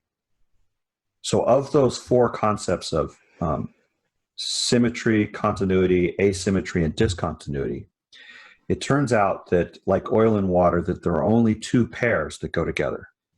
And so in the same way that we could say I can't have perfect symmetry and perfect continuity simultaneously. That one or the other has to give a little bit, at least. That I can't have perfected asymmetry and perfected discontinuity at the same time, although that's kind of obscure. Most people haven't really thought about that. But in effect, it turns out that this notion of symmetry and continuity, insofar as it's derived or connected directly to the notion of comparison itself, has some pretty profound things to say about various theories of physics that are in common usage. So again, on UVSM, there is an article on the incommensuration theorem if someone wants to go deeper there. So we'll come back to something that'll feel more grounded for people in terms of ethics and a theory of choice. When you're talking about good choice increasing the possible and the actual, you're also talking about our choice's relationship to future choices, the phase space of choice. And I know there's a way that you can kind of describe good choice in relationship to future choices. Well, there's a lot of things that descend from this. So, for instance, one of the things that and in this conversation, again, this idea hasn't been supported yet. I mean, a lot of these ideas actually, I mean, there's structures that support these things. But if we were to presume everything that we've said so far was true, and then add yet another layer of derivation and then of clear thinking and process to this, we could get to the notion of within the perspective of the first person that a win-win choice is always possible, right? That whether or not I happen to have the personal capability to identify the win-win choice may be a separate matter, but on the other hand, I should not give up on the notion that there is a win-win possibility. In effect, to have this sort of proof of existence that basically says that there's always a win-win choice is essentially a really good thing, because it gives us a hope and a thing of desirable outcome to strive for, right? So, for instance, if I have 10 minutes of time, I'm not going to presume that there's no win-win choices and go directly to theory of trade-offs. I'm in effect going to say, well, can I increase the option space? So I might spend 3/4 of my time increasing the option space to try to encompass the win-win choice, and then spend the rest of my time searching for the closest thing I can get to for that win-win choice. And that would be overall a better approach than, say, presupposing that the options I had are the only ones, and that therefore I have to do theory of trade-offs and spending all my time running optimization functions. In some respects, there's with doing optimization, there's really two questions. It's actually more complicated to do optimization in one sense. I mean, search is tricky in its own way, but in effect, I not only have to ask what is the desirable outcome, but I have to really wonder whether or not the model I have as to what things are traded off in which way, what formulas I'm going to use to calculate the optimization are in fact the correct formula. And so it turns out that that's actually itself a search question, of the possible space of all formulas that I could use to calculate this particular optimum. Am I using the right formula? So it's not just a question of what is the desirable outcome. It's also a question of am I using the right optimization methodology? So if just given that that's a reality of the process too, that there's a need for us to essentially say, well, since search is intrinsic to this particular process, let's give it its due consideration. And the motivator of that, of course, is the notion that there is always a win-win choice. So therefore, it's worthwhile to spend time doing search. So when you say there's always a win-win choice, there's some kind of statement of that a good choice increases the phase space of all possible choices. Can you say more about that in terms of, and this comes to like the libertarian type of formalization of ethics with the non-aggression principle, is that the limit of the freedom of my choice is if I would impinge upon your choice possibilities. So this concept is related here. Well, it's related in an abstract way. I'm not going to try to go into a political stance of suggesting that one kind of politic is better than another. Actually, I see a lot of value in lots of different political ways of thinking. And in effect, I'm sort of trying to get at the principles that allow us to see the good parts of all of these different perspectives. So I don't want to single one out and say this is the only good way of looking at it. But I do want to say that when we're looking at choice, it's impossible to be in complete consideration of all possible outcomes, right? So, for instance, we can try to model and predict what's going to happen, but to some extent, the future is genuinely unknown. And so, first of all, if we're going to require that we have to have some absolute predictability to guarantee that a particular outcome is going to occur, well, then we're either going to be frozen and not able to make any choices at all, or we're going to, just have to actually accept the fact that some of the choices that we make aren't going to turn out the way that we want them to. And so, in effect, there's a kind of cooperation that's going on between the self and the world in making choice. The world participates in the outcome. I can try to model what's going to happen, but the world has its own say. New factors will come in after I've, in a sense, cast my vote or made my choice, and that to some extent that the world effect's going to impinge upon my plans.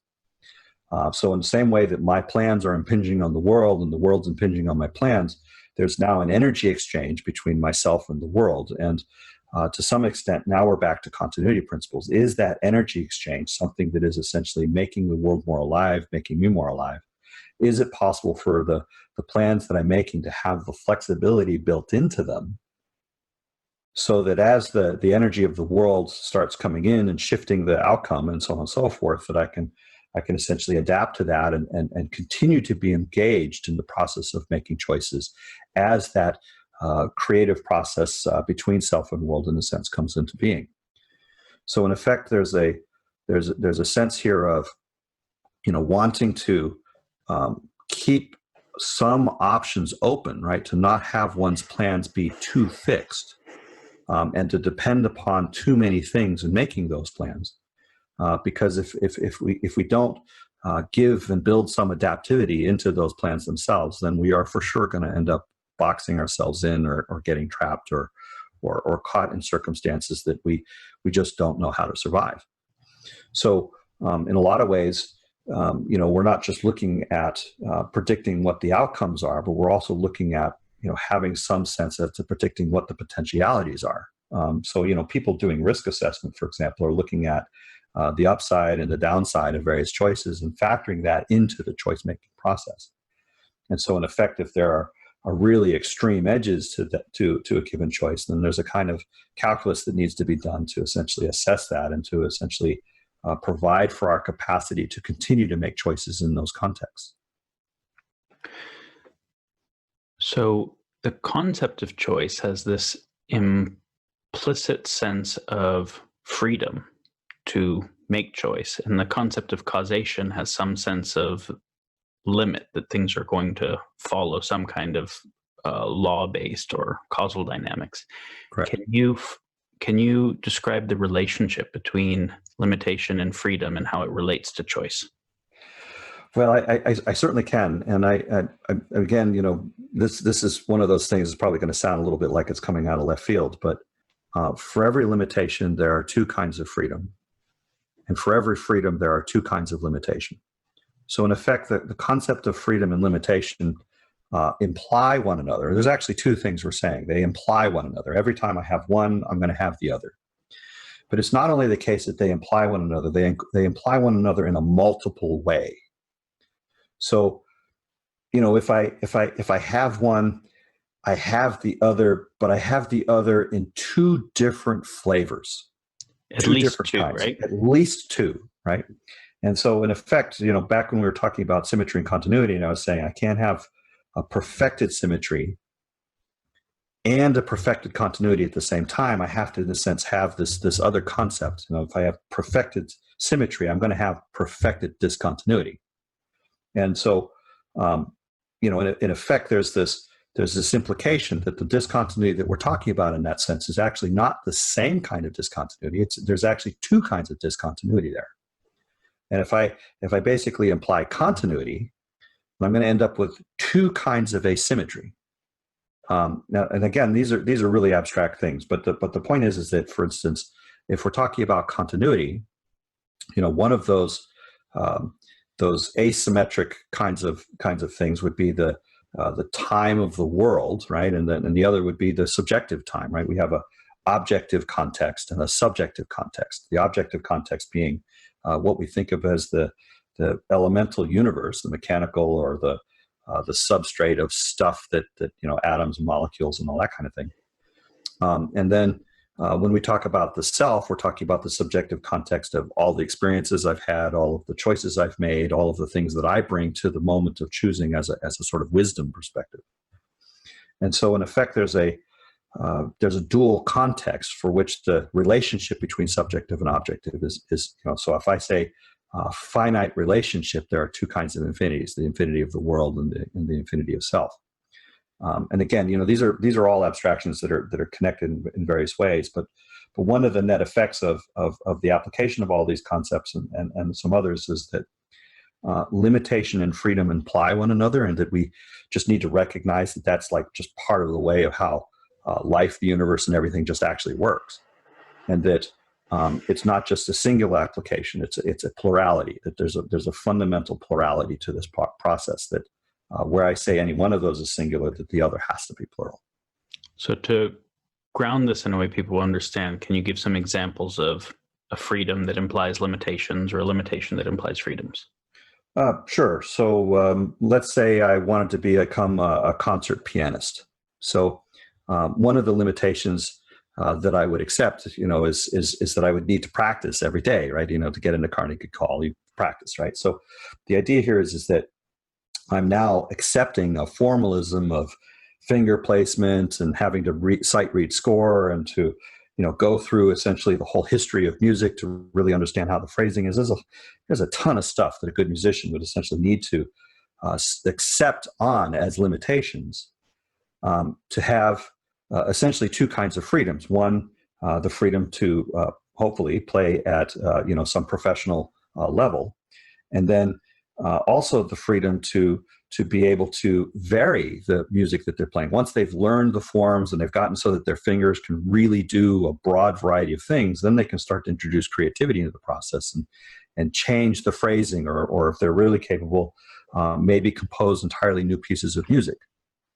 And so in effect, there's a kind of thing of to have a craftsman's skill and to be able to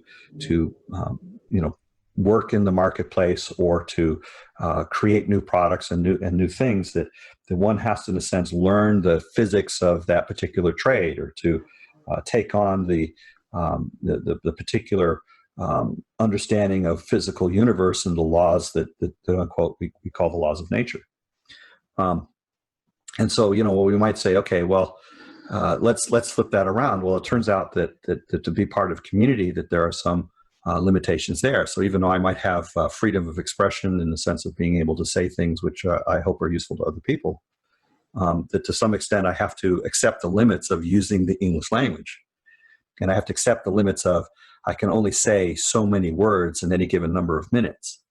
And so in effect, there's a choice that has to be made as to which things out of all the possible things that I could say would be the ones that would be the most applicable to this given circumstance, or have the highest meaningfulness to the people that are receiving those.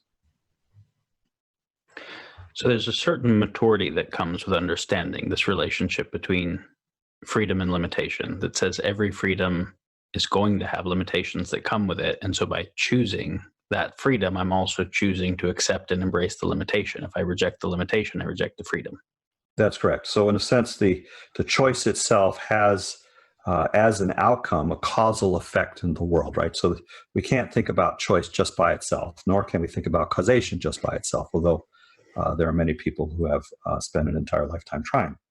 But the point is that if we look at choice, one of the limitations, of course, is our own capacities to make good choices, but also what causation we can bring about, right? What sort of things are actual effects of our capacity. But out of those choices, those particular things becoming manifest, a whole spectrum of new choices becomes possible. And there's a because of this, then we could have done that. Or if we had done this other thing, then these other possibilities. But those things have to happen as a completed reality before those options open. It's also very interesting in the contemplation that when new limitations emerge, the new freedoms that occur with them, and that oftentimes those can be missed.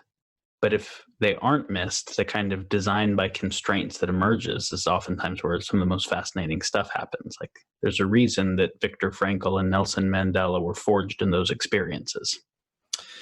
Yeah, sometimes difficult circumstances can create an individual's unique capacities, and it's a bit. It's interesting, using another example. If I have the garden, but it's just the untilled, just the raw soil, no seeds. On one hand, I have a kind of maximum of potentiality that I could plant anything. I haven't planted anything yet. But on the other hand, that's a real limitation, because it means if I want to keep it that way, I can't actually plant anything. If I want to actually have vegetables, I've got to choose which ones and to do those. So in effect, the perfected potentiality means no actuality, and the perfected actuality means no potentiality. We want this really nice dynamic dance where there's essentially a maximum of the degree that each of these work together to create a more wholesome outcome.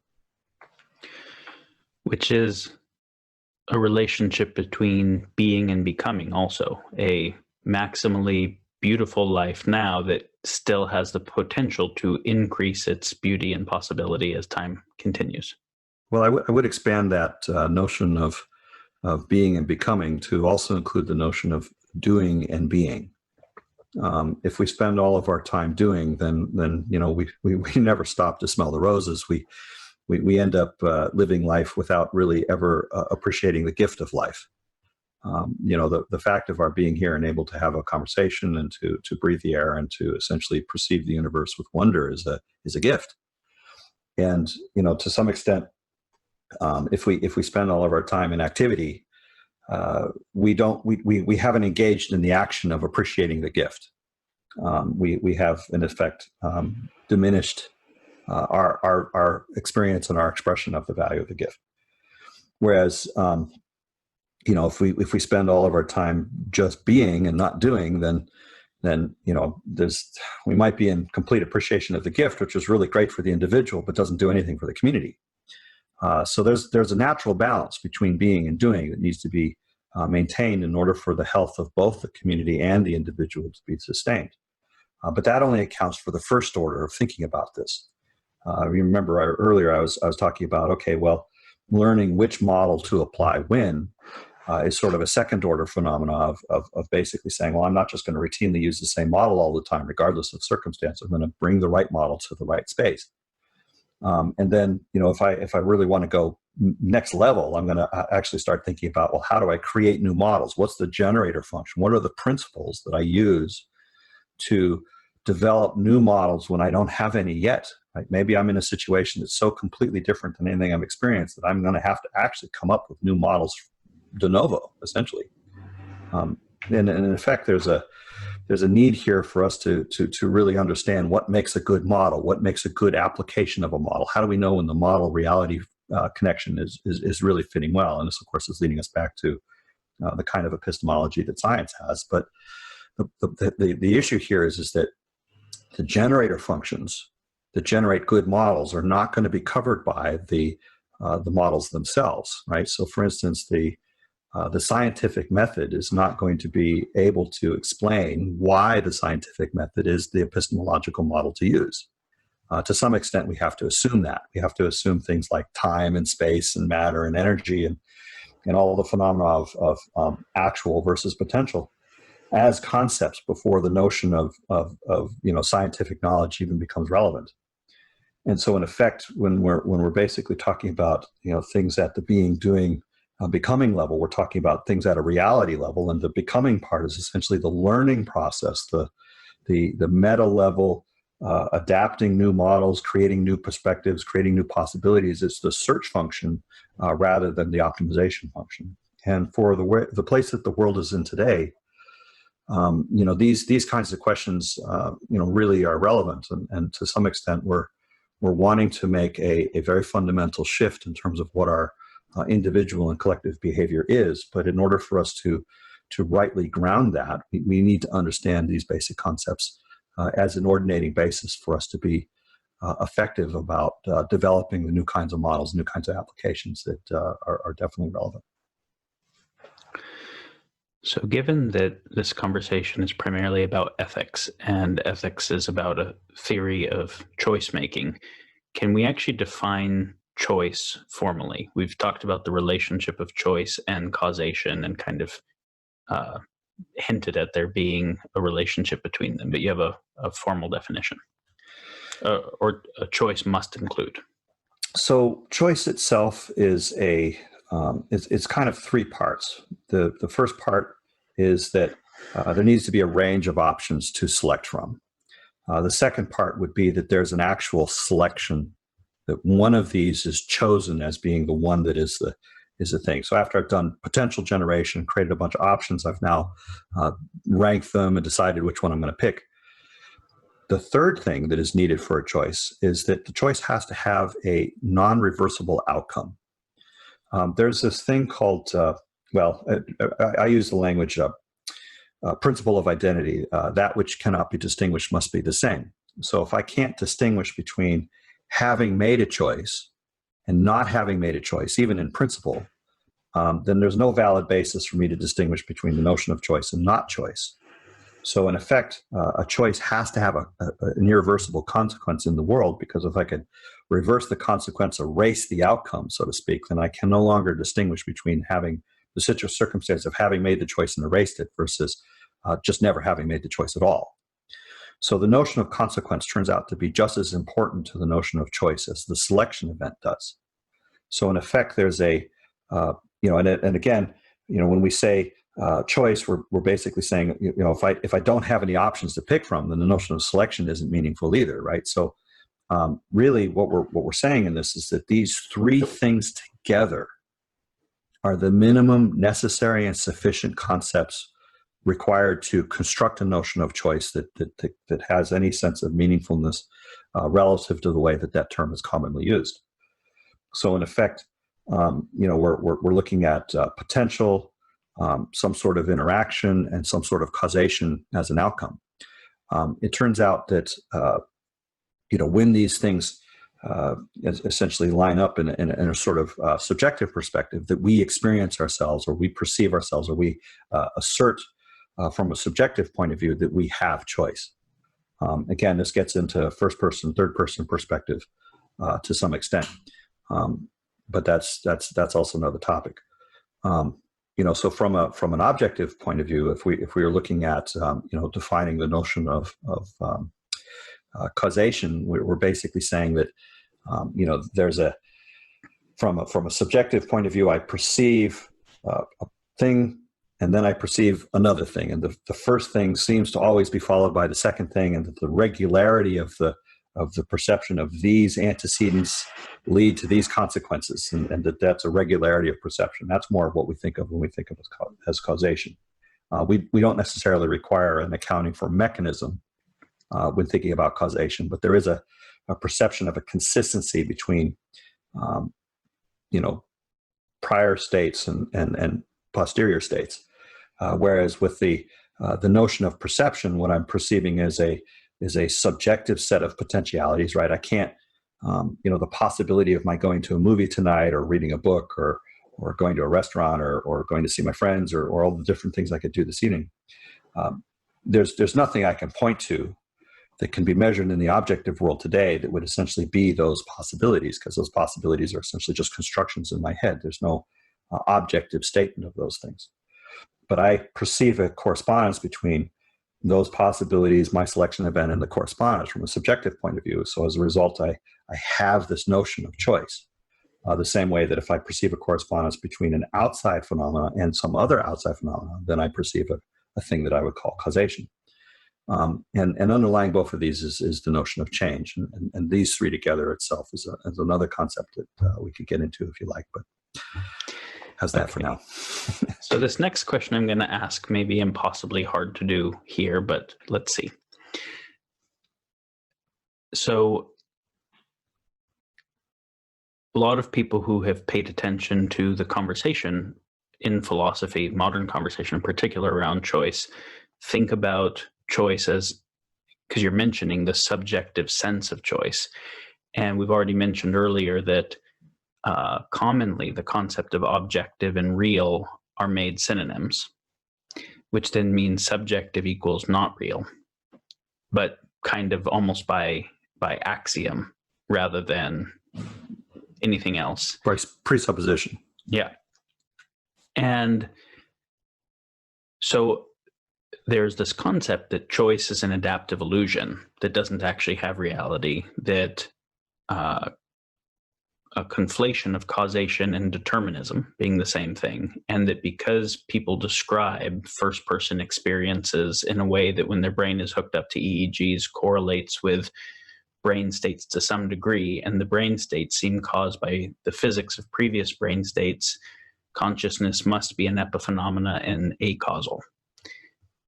Now, and all that goes to say, when we're using a scientific framework, it's hard to even make sense of what choice could be other than an epiphenomena of lots of causation. So Well, how do we construct the concept of choice as real? Oh, wow. That's going to take a bit. So in effect, there's there's a lot of pieces to this. So one of the pieces you mentioned was that there is a distinction between the notion of causation and the notion of determinism. And so that's a really key piece. So what I'm going to try to do is I'm just going to try to summarize, I guess, sort of the perspective, the picture, and so from what I was asking or speaking to just a minute ago, I was basically saying that the notions of choice, change, and causation occur together, right? That I'll never have a notion of choice that doesn't imply a notion of causation, and that neither of these concepts can really be considered without already having implied a notion of change. So in effect, without having choice, change, and causation occur together, I can't understand any of them well. And of course, somebody's going to say, well, if we just think about causation, then maybe we can model choice in terms of causation. Well, it turns out that doesn't actually work, and the reasons for that are sort of, I think, what you're trying to get to.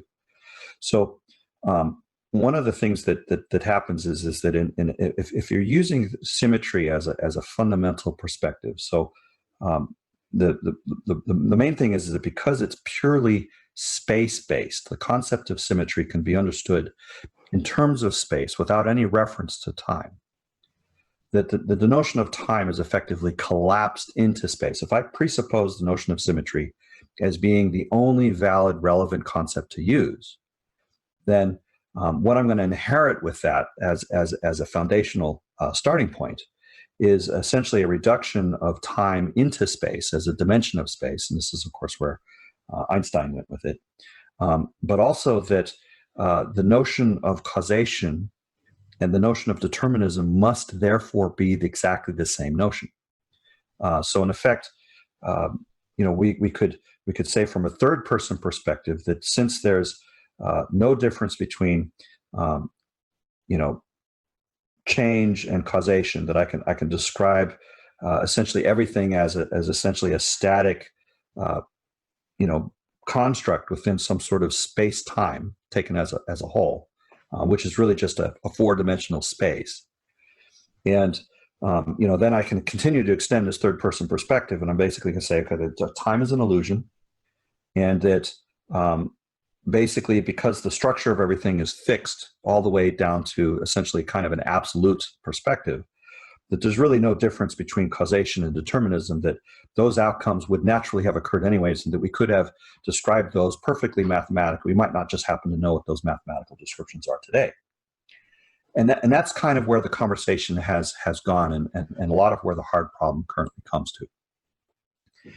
On the other hand, if we were to say, well, first of all, let's not take the notion of symmetry as the only fundamental premise, right? That if we were to say, okay, if we're going to use the notion of measurement as essentially being the primary basis of science, if we're going to say that the scientific method is an epistemic process, then in effect what is then required is that we say, okay, well, measurement is a kind of interaction, it's a kind of comparison. And the notion of comparison isn't presupposing just symmetry, it's also presupposing a kind of continuity, right? Otherwise, the notion of signal passing from sender to receiver, there has to be some continuity principle in that in order to even have a notion of information in the first place. So we might be able to create models out of these datum, out of these signals, these comparisons, and say that these models can account for the symmetric aspects of it. But I could just as easily say, well, let's take a look at the mirror image of that, or let's take a look at the other orthogonal perspective and say, okay, let's try to understand things in terms of their continuity. And so in effect, I'm going to, first of all, look at choice, change, and causation as being essentially the kind of field of knowledge that is created out of that interaction. So for instance, I might not know why when I hit send on an email program, that the result is that you see this message on your computer.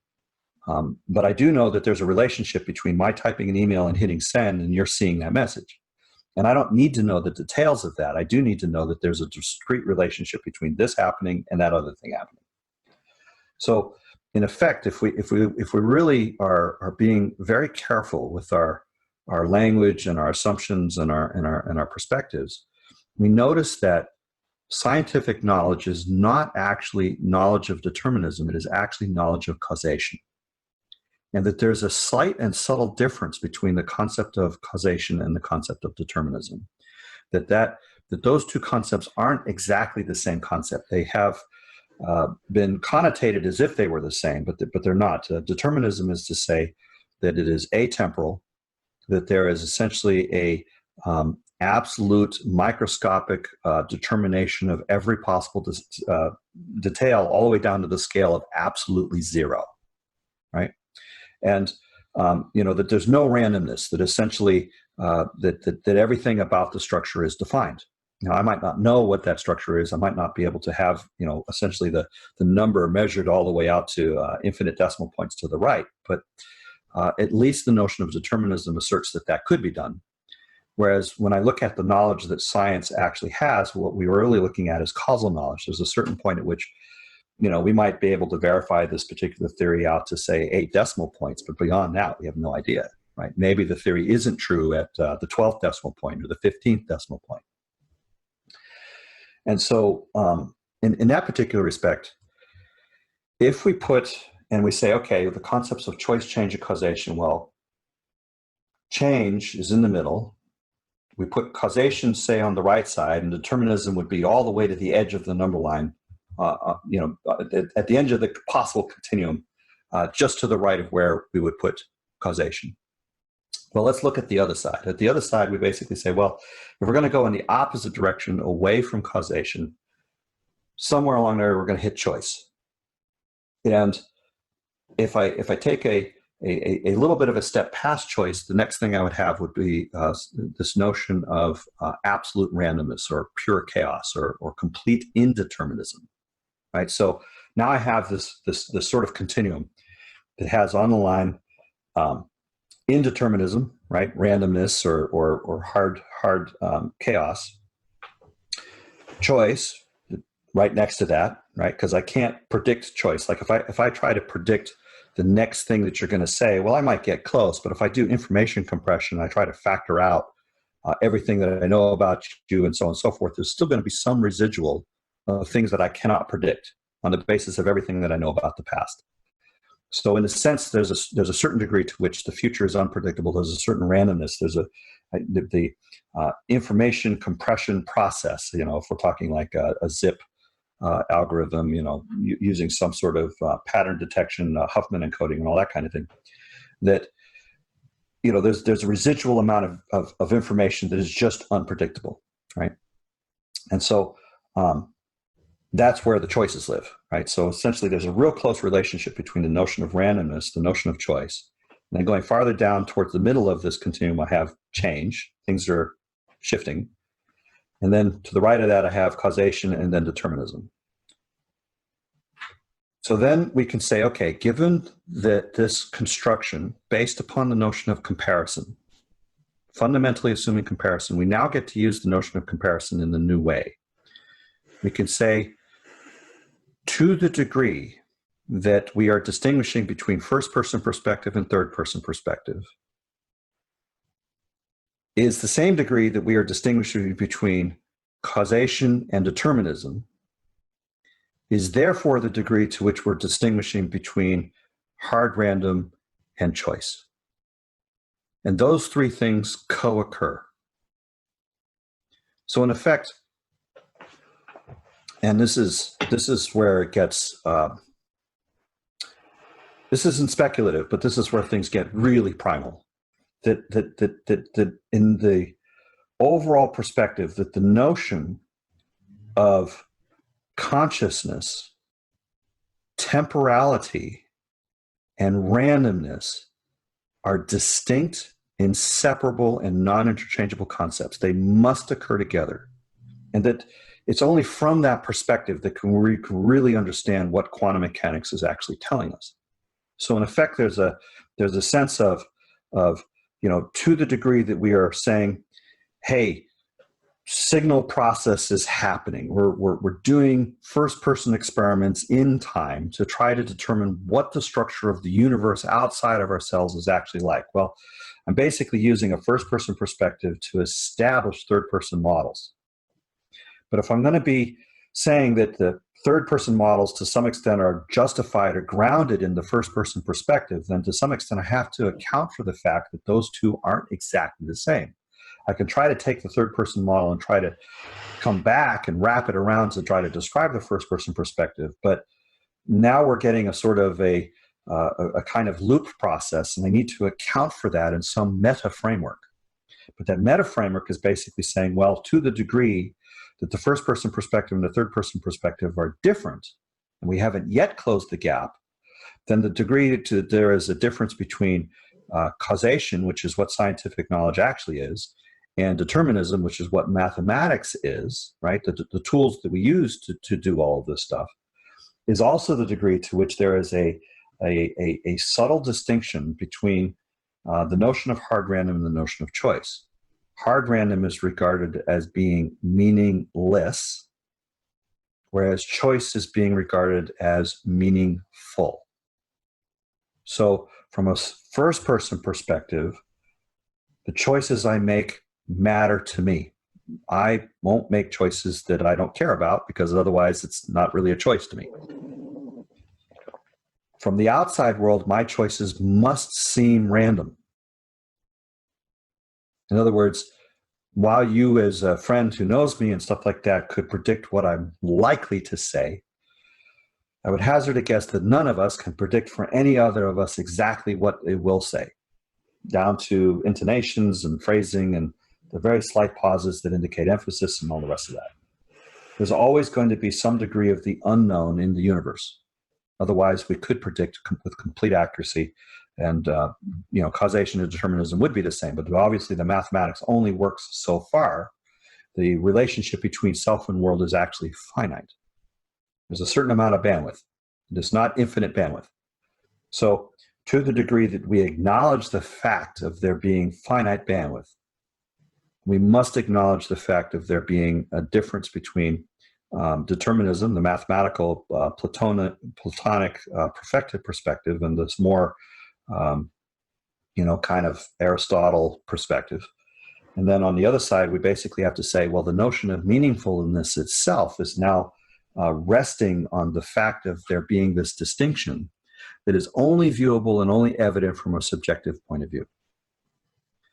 So, that's a whole constellation of concepts. There's a lot of stuff that's going on in that particular thing. But if you work through it carefully, if you really think carefully about this particular process, you'll notice that it cannot be any other way.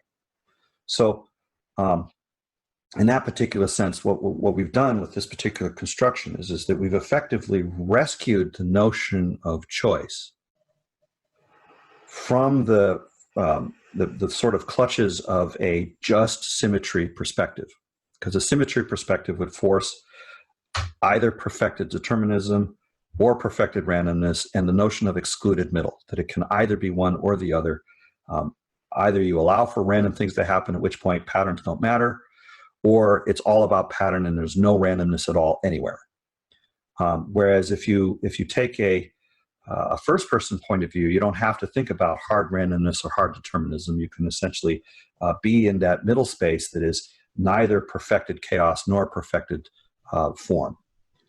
Order and disorder, or reason and irrational, or there are things which are going back to the sort of ethics perspective that are good in the basis of being irrational.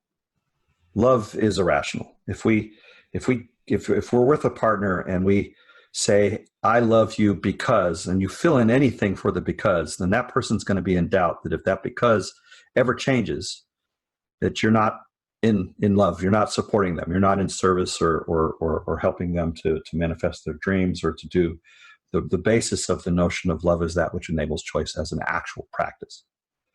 So, in a lot of ways, these concepts are kind of abstract, but they actually have really good grounding in the sense that, first of all, they touch to absolutely primal things having to do with life, the universe, and everything, but also that they touch back to very, very intimate details of our relationships with one another and the kinds of communication that we have and the kinds of assumptions we can or can't make in those contexts. So in effect, I would say that if we're going to take that life is meaningful, we have to ground the notion of meaningfulness, and the way that we do that is by showing that the notion of meaningfulness is essentially contingent on a first-person perspective and not on a third-person perspective. So all of a sudden we can say things like, people normally say it's only meaningful if it endures for all of future time. I build a statue, and that statue's there 100 years from now, so my life had meaning because my ancestors, 3 generations from now are going to look back and be able to say in some history book, oh, that guy did a great thing. Whereas, in actual fact, at least for my own part, it's not so much about what those future states are going to be. It's, am I appreciating the gift of life right now, in this moment, in my relationships with my friends and family and familiars? And so am I honoring and properly valuing the extraordinary gift that is life on earth? And that just gives us a completely different sense of what meaningfulness is and the way in which we enact choices around it.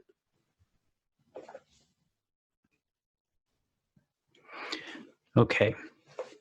So there's something like 100 things that I would like to double click on that you just said. If we follow, there's a formal construction of meaningfulness that debases the constructions of any version of nihilism. There is showing the philosophic errors of both physicalism and idealism. There's a relationship between the complex and the complicated to the causal and determinism type structures. There is a formalization of how the concept of time works in relationship to these. Lots of things. I think the place that I'll go next is, you said love is that which enables choice. Can you explain or expand on that statement? So in a lot of literature, people talk about what love feels like. And that's nice for the person that's feeling it. But I think that for a lot of us, we're really talking about how do we do love? How do we enact love? How do we recognize when someone else is loving us or that we're actually being loving to them? So, in one sense, I could sort of say that this is more about the practice of love than it is about the feeling of love. Love as an action. And so, first of all, when we're saying love is that which enables choice, what I'm basically saying is that I'm enabling the choice of the other, right? So if I say to my partner, I love you, first of all, there's the specificity of the you, right? Who specifically am I saying that to? And if the person that I'm saying that to doesn't believe that I'm saying it to them, it's the generic you, I love everybody, then to some extent they're not going to feel particularly enabled by that. They're not going to receive anything that is essentially meaningful to them personally because it wasn't intended for them personally. Whereas if I'm saying I love you and I'm basically looking right at them, I'm making it very, very clear that this is a specific statement, is a kind of declaration on my part that I see them, that I know them, that I'm in a sense interested in enabling their choices specifically. Right? I'm not trying to make choices for them. I'm trying to assist them in their capacity to make better choices in their lives. And so in a sense, we could talk about self, and we could say self is the product of the sums of all of the choices I have made and all the choices I could make. So who I am today is all of the experiences, all of the choices that led to those experiences that I know and remember and have made me who I am in this moment. But just talking about my experiences and who I am in this moment, if I had no capacity to choose, no capacity to speak or to be or to essentially express, then there really isn't any self-consciousness there, right? Because essentially the loop that would be the self-awareness would have halted. So some expression must be possible in order for self to be a concept. And so in effect, I have to be able to describe self, not just in terms of the past, but also in terms of the future, what skills I have, what things I could say, what things I could make, right? If I have gone through the discipline of learning how to play the piano, then part of who I am is all of the things that I would hope to write in the future, all the music I have yet to make because of those skills. So in the sense that the skills are embodied in me, it's because the potentiality of that is a real thing. So when I'm basically saying that I love you to my partner, what I'm essentially saying to them is, number one, I'm enabling your choices to become the most healthy, affirmed, complete realization of who you are as you could possibly be. So in other words, not only is it the case that I'm not trying to make the choices for them, I'm trying to assist them in realizing their dreams, to, in a sense, develop themselves and their relationship to the world and back to me in as full a way as they possibly can. I'm not doing it because they're in relationship to me. I'm doing it in relation to that being that I'm essentially affirming is becoming more alive in their relationship to themselves, their aliveness in the world, in every aspect. So if they happen to be introverted, then to enable them to become more realized as an introvert. If they happen to be extroverted, then more realized as an extrovert. And so in effect, there's a sense here of they're becoming more vivid as a being. And so in a sense, now I can experience the aliveness of that other person, that they are more themselves. And if I do this well, then of course I appreciate them even more and the gift and the miracle of who they are. And that becomes yet a further basis for strengthened love. They make good choices, and I try to help them make even better choices. But the choices, the notion of goodness is, in a sense, first reference in terms of their own relations. So that's one key piece. Another aspect that is kind of related to this is that in the sense that we look at children, right? And this is just an example. It's just showing another way of understanding this. So when a child is born, they are helpless. They can't make any choices themselves. And sometime, maybe they're 18 or 21 or who knows these days, but they move out and they essentially establish their own independent lives. And if things go as they naturally would, at some point we will pass and our children will live on beyond us. So clearly, at some point, there is a transition from can't make any choices on their own to, after we're gone, having to make all of their choices on their own, right? Or at least in some context that they establish, not something that we've created. And so in effect, there's a degree to which, if we are going to serve our children well, we are wanting them to make wise choices. We are wanting to create within them the capacity to choose in such a way that they both actualize, right, become the most themselves that they can possibly be, and create the greatest health in the world that they can by being themselves in right relationship with the world, that the relationship is a good one, and the world becomes manifest and actualized. The self becomes manifest and actualized. So we have world actualization, we have self-actualization, and that there's as I was saying earlier about, I can use the model and apply it, but I can also learn which models to use, and then I can learn how to learn which models to create and to adapt and to shift to be meta order evolving. So in effect of how we raise our children, we're really looking at enabling them in all of these ways. And so in effect, because it's clearly the case that we will not always be able to make their choices for them as they are when they're a baby, that at some point, if we love our children well, we are effectively teaching them to be wise beings in the context of their own lives. So it's not just an abstract concept to say, I love you at the sense of peerage within a partnership. It's also the sense of saying, ultimately, what it means to be a family.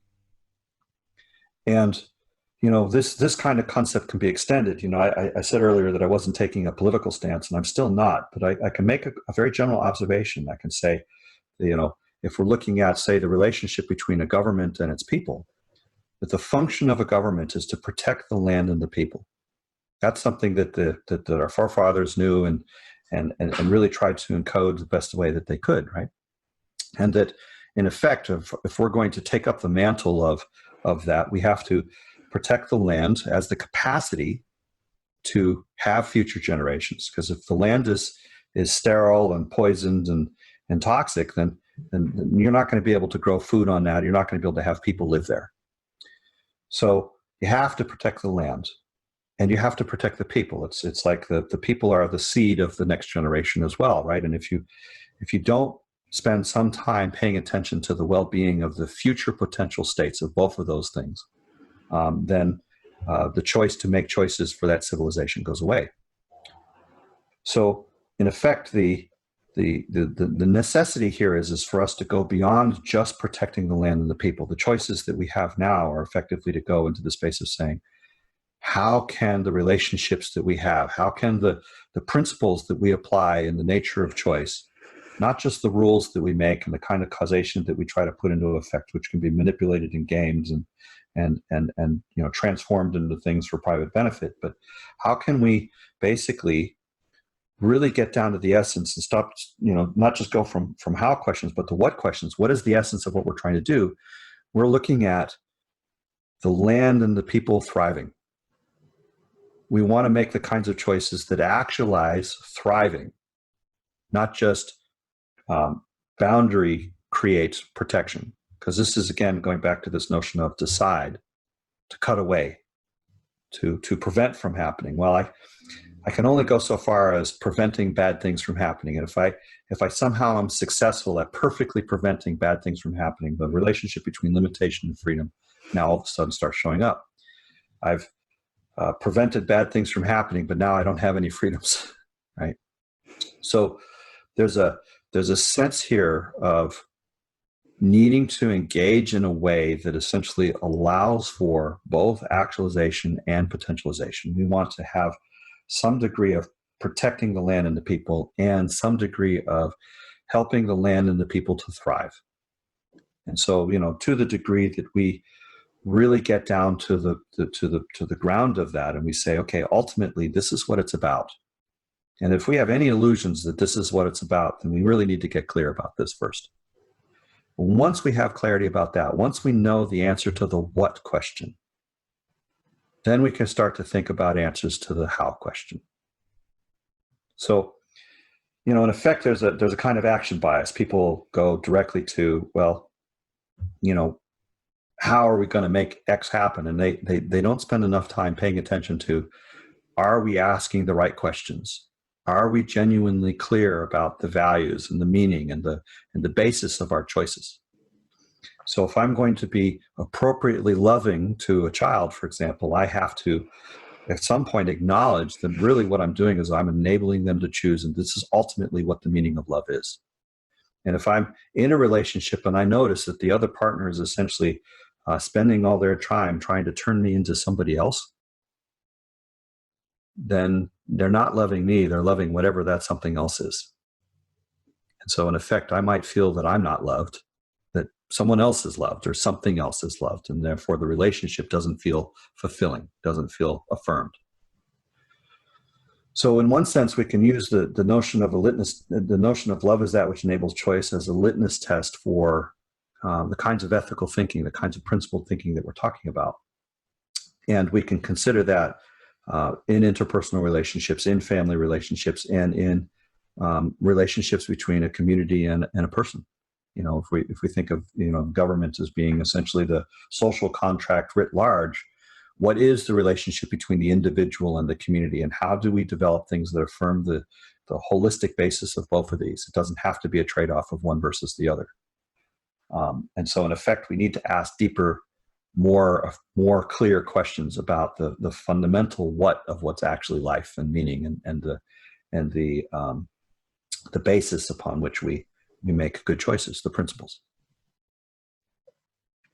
So there's a way that you're connecting the idea of a good choice and the idea of a loving choice. Correct. A loving choice is one that essentially is affirming the actuality of the person as they are in this moment, and also affirming the totality of the potentiality. And I can't know all of the potential that a person has. A potential is an invisible thing. I can point to a thing that's actual, but I can't point to a thing, not with my finger at least, as to the potential. So in this particular sense, we're talking about faith as vision wide open.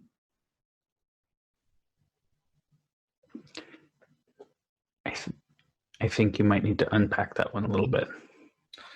So in a lot of ways, I can see the actual, but in order to perceive the potential, I have to use the eyes of my imagination. I have to in a sense intuit the feeling of the possible future states.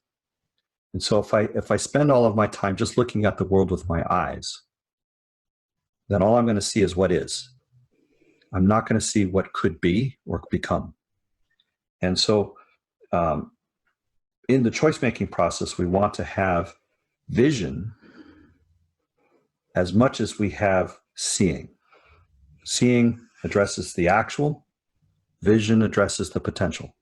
And only in the acknowledgement of both the future and the past in the present can we rightly be in relationship in the present. So this is obviously addressing the is-ought issue. And you actually are defining self in relationship to the concept of choice. Choice is more fundamental. The sum of all the previous choices and the product of that with all future possible choices. So in effect, it is more correct to say, we usually think of self as basically saying self has choice. And that's just been a kind of canonical way of thinking about the notion of self. I have a self, the self makes choices. But in actual principle, in actual ground, it is more correct to say that choice has self. The choice is actually the more primary concept. The same way that we could say causation is the more primary concept for reality in the external sense, that choice is more fundamental than self as a reality in the subjective sense. So that's another way of saying that choice and causation, choice, change, and causation are bound to the relationship between self and world, as opposed to assuming that choice happens inside of a self out of relationship with the world. That's correct. Yeah. The notion of choice, change, and causation are bound to the notion of real in the relationship between the subjective and the objective, in the relationship between the first person and the third person. It is not the case that choice, change, and causation can be bound just to the world or to the self, but they live in the relationship between, and that the relationship between is essentially its own ontological class outside of both the subjective and the objective. The relationship is neither one nor the other completely. So coming back to the concept of love is that which enables choice, and the example you gave of parenting, where good parenting is seeking to enable more and more capacity at choice in the other, but not just in parenting, in any relationship where there is love, that's the basis of choice. There's a couple concepts that seem like they're quite important to make a distinction on. In the past, the conflation of morals and ethics would often be, okay, so I want to teach my children the right morals so that they can always make decisions by rules, which is assuming that this current rule set is the best and only rule set and that they will stay within the context that I know. And so this is wanting to go beyond that and say, I don't want to teach them rules. I want to teach them the principles that gave rise to those rules so that they can actually make choices beyond the choices I could inform them of. Well, there's a couple of points. So there's that point specifically, but this is actually an example of a larger class of things. Obviously, you're not going to be able to take a baby and enable them to choose to drive a car, for example. They, first of all, aren't physically large enough to reach the pedals and the steering wheel. But just the capacity to make good choices isn't something that arrives all at once. There's a gradualness to it, right? So this is where we're coming back to the principle of continuity. If I try to teach them everything too quickly, they're not going to be able to take it all in. Whereas if I teach them too slowly, like if I'm not teaching them how to drive until they're, say, 50, then it's going to be too late, right? They need that skill when they're in their 20s, presumably. So the point here is that in the educational process, regardless of whether we're talking about a traditional one or some sort of new thing, that we are wanting very specifically to know where the child's choice capacity is at, and to be discerning about what is the next step, right? So in effect, if we're going to be a guide to the choices of the next generation, we need to, in a sense, reflect back on our own experiences to essentially learn how to be the best guide for their choices and experiences as those choices become relevant, as the capacities to make those choices become relevant. So there's a sort of wise parenting sort of aspect to this. And so when we start thinking about things like tradition and such like that, then again, we're getting back to, is the tradition, in a sense, adaptive to the current circumstances? So maybe those traditions are reflective of deep principles. And, if the outside world is changing very, very slowly, then those principles apply the same way that they would have previously. And so we can use the rules as a kind of shortcut, a kind of heuristic, to essentially make the educational process simpler and to be able to focus on other things. So if I didn't have any habits, for example, if I had to pay attention to every sort of neural impulse in my legs in order to walk, then I would be so distracted that I wouldn't be able to look at where I was going. So in effect, to have adapted the habit of, the kinds of sequence of muscle memory that essentially allows us to walk down the street, I can look up and I can pay attention to where the cars are. I can pay attention to, where I need to go, and more abstract matters of why that might be meaningful.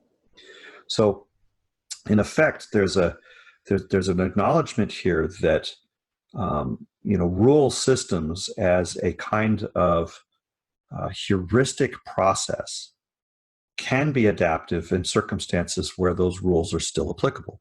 Mhm. On the other hand, if we are living in a rapidly changing environment where the circumstances of our communication processes and the kinds of things that are happening on a day-to-day level and the kind of environments that we're involved in are very, very different than that of our forefathers, then what we need to do is we need to get to a place of saying, okay, these rules are an expression of a deeper set of principles. What are those principles, and how do those principles essentially inform the choices that we make today? And can we translate that into a set of modified rules that are more adaptive to the current circumstances? So you don't have to throw the tradition out completely, but now you're using the tradition as a kind of guide as to how to make the new tradition in the right way. And so I think that to some extent that if we don't notice that, this goes back to what you mentioned earlier about the complicated versus complex. Complicated is kind of an outside in, we're going to set this up from a sort of top down perspective. Whereas the reality that we live in, the natural world and the interactions between people and cultures and so on, has more of a complex character. There's a dynamicism to it that no outside set of rules can completely encompass. There will always be things that happen that you couldn't have predicted or expected in advance. So in acknowledgement of that, what we're basically suggesting is that there is a need to be able to go back from the rules down to the principles and understand what those rules mean in the deepest possible sense relevant to this current situation. And if we do that well, then we effectively learn something that's important. We learn something that's profoundly meaningful and genuinely beautiful. And at the same time, we're not stuck, misperceiving and misresponding to the current context. We're effectively accounting for the future just as much as we are accounting for the past. So you actually just described a specific process for coming to a kind of dialectical synthesis between the traditional impulse and the progressive impulse. Yes. The traditional impulse says, hey, if these traditions lasted, there was something adaptive about them that had them last. Don't throw them out in a hurry because you might not understand them fully. So let's go back to the good old ways. The progressive impulse says, hey, there's fundamentally new stuff happening that we didn't encounter. We need new stuff.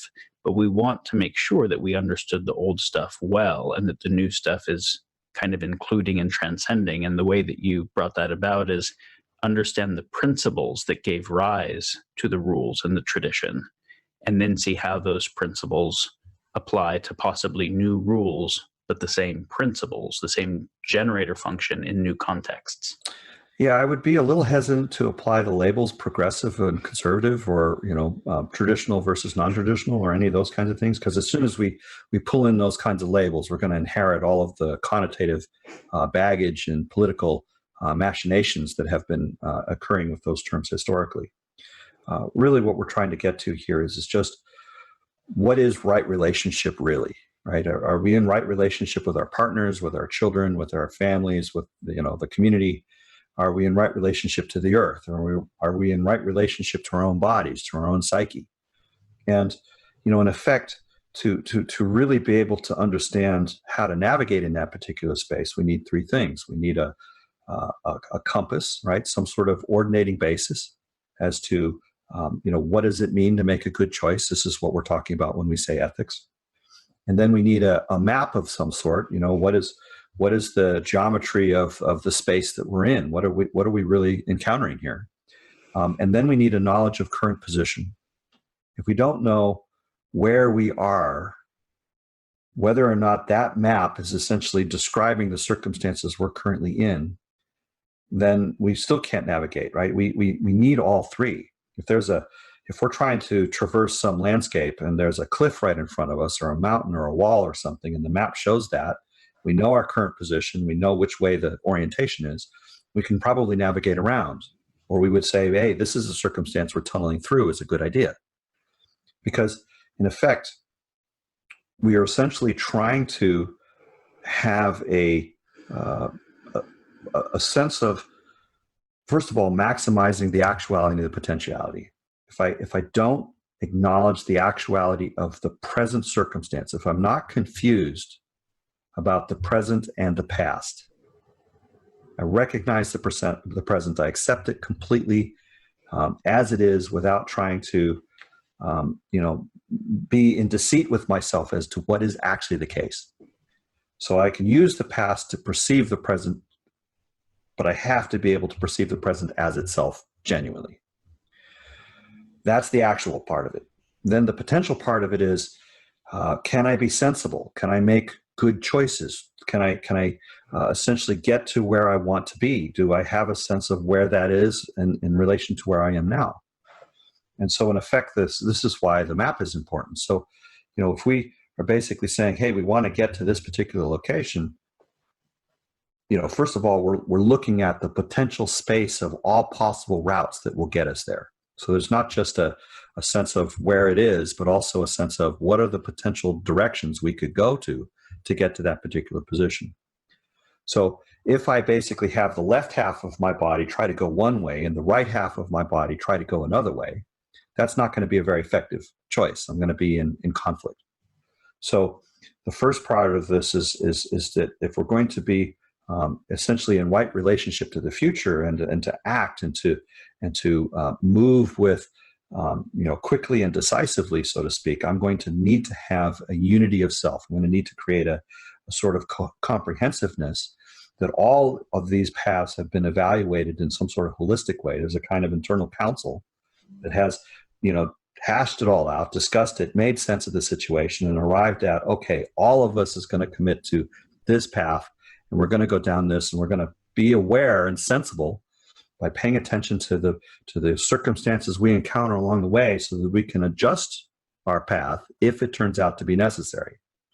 So rather than making a choice and treating it as a done and forever completed deal, we're looking at committing to the choice, but then remaining flexible in the process of making that choice so that we can continually update and refine and be discerning about the best ways to move from where we are to where we want to be. We can't do that by accounting for just the actuality. We have to account for the potentiality. You also just specified a really important process that is fundamental to good choice making, which is noticing where there are internal conflicts and having basically a conversation between the parts that are in conflict until they come into a kind of unity. So there's a wholeness of self in the choice making. Yes. So in effect, I'm saying that from a symmetry point of view, I want to be able to think through a particular choice with clarity. But from a continuity point of view, I want to be able to feel through a choice with clarity. If it doesn't feel good, something's probably wrong. Mm-hmm. So I want to understand why that discomfort exists. If I can't think through it and it doesn't make logical sense, something's probably wrong. I want to figure out where the error in my thinking is. So either way, we want to sort of generalize to the idea of good choices are things which I can both clearly think about and clearly feel through, and both come out good. So you're creating some kind of mapping between continuity and feeling and thinking and symmetry. That's correct. Can you unpack why feeling is the language of continuity? So this goes back to what I was talking about earlier with joy and pain. So pain would be where there is a cessation of feeling, right? I feel the pain, but I can't feel anything beyond it, right? So if I have a cut on my arm and it interrupts my skin or maybe my nervous system, I'll feel the cut, but I might not feel the tip of my finger anymore. The tip of my finger may be numb because I've severed the neural signals that essentially allow information to pass from the remote location. So, in effect, there's a blockage in the continuity of self, right? There's an opacity that has been created. So when I say to be able to feel through, what I'm basically saying is that I'm operating as a whole and unified being, i.e. that there's a continuity that connects every part of myself to every other part of myself so that I can essentially treat it as a whole, rather than having some isolated islands of, like in this case, my finger that I can't sense anymore. No longer can be sure that I can either have it be a vehicle of perception or expression. Right? If I can't have the nervous system receive the signal, it's probably a good bet that I wouldn't be able to move the finger either. That's not universally true, but it's probable that the same pathways that the nervous signal is passing is both going to be used for perception and expression. So in that particular sense, when we're talking about thinking, we're talking about forms of thought, abstractions, and so on and so forth. Whereas we're talking about feeling, we're talking about embodied connectedness. So that's kind of why those constructions go that way. I mean, the form, like I said, goes back to the notion of logic, premises and conclusions, and the tools that we use to get from premises to conclusions. All of those are kind of abstractions. They're virtual things. But again, validity by itself is not enough. We also need soundness. And soundness basically means that there needs to be an embodied aspect to it. That's where the continuity comes in. So you're basically saying that a full epistemology involves a navigation of feeling as much as of thinking. Yeah, the intuition tells us what we should work on, and then the intellect helps us to work on it rightly. I mean, if you don't have any imagination, you're not going to come up with very many creative ideas. In effect, there's a generative capacity to ask questions and to look for new things, and then there's an optimization capacity which has to do with refining perspectives and essentially testing ideas as being correct. Okay, so recognizing time and the need to wrap up, I want to come to a couple key things of ethics that we haven't discussed fully yet. So when you talk about a loving choice being that which enables choice in the other, so then, of course, any attempt to compel someone to do something in particular, which is trying to collapse their choice to some way that we can causally influence it, would not be a loving choice, would be some violation of a symmetry ethics. I wouldn't want someone trying to manipulate my behavior, so I'm doing something I wouldn't want to trade positions with. Yeah, symmetry and continuity both. Yeah, definitely. So then good choice in self in relationship with reality includes all the selves I would interact with, is loving choice in relationship with all selves. So I'm seeking to make choice that both increases my future choice possibility, but also the future choice possibility of anyone affected by my choice. That's correct. Can you foreshadow at all what a world with that choice making basis would be like?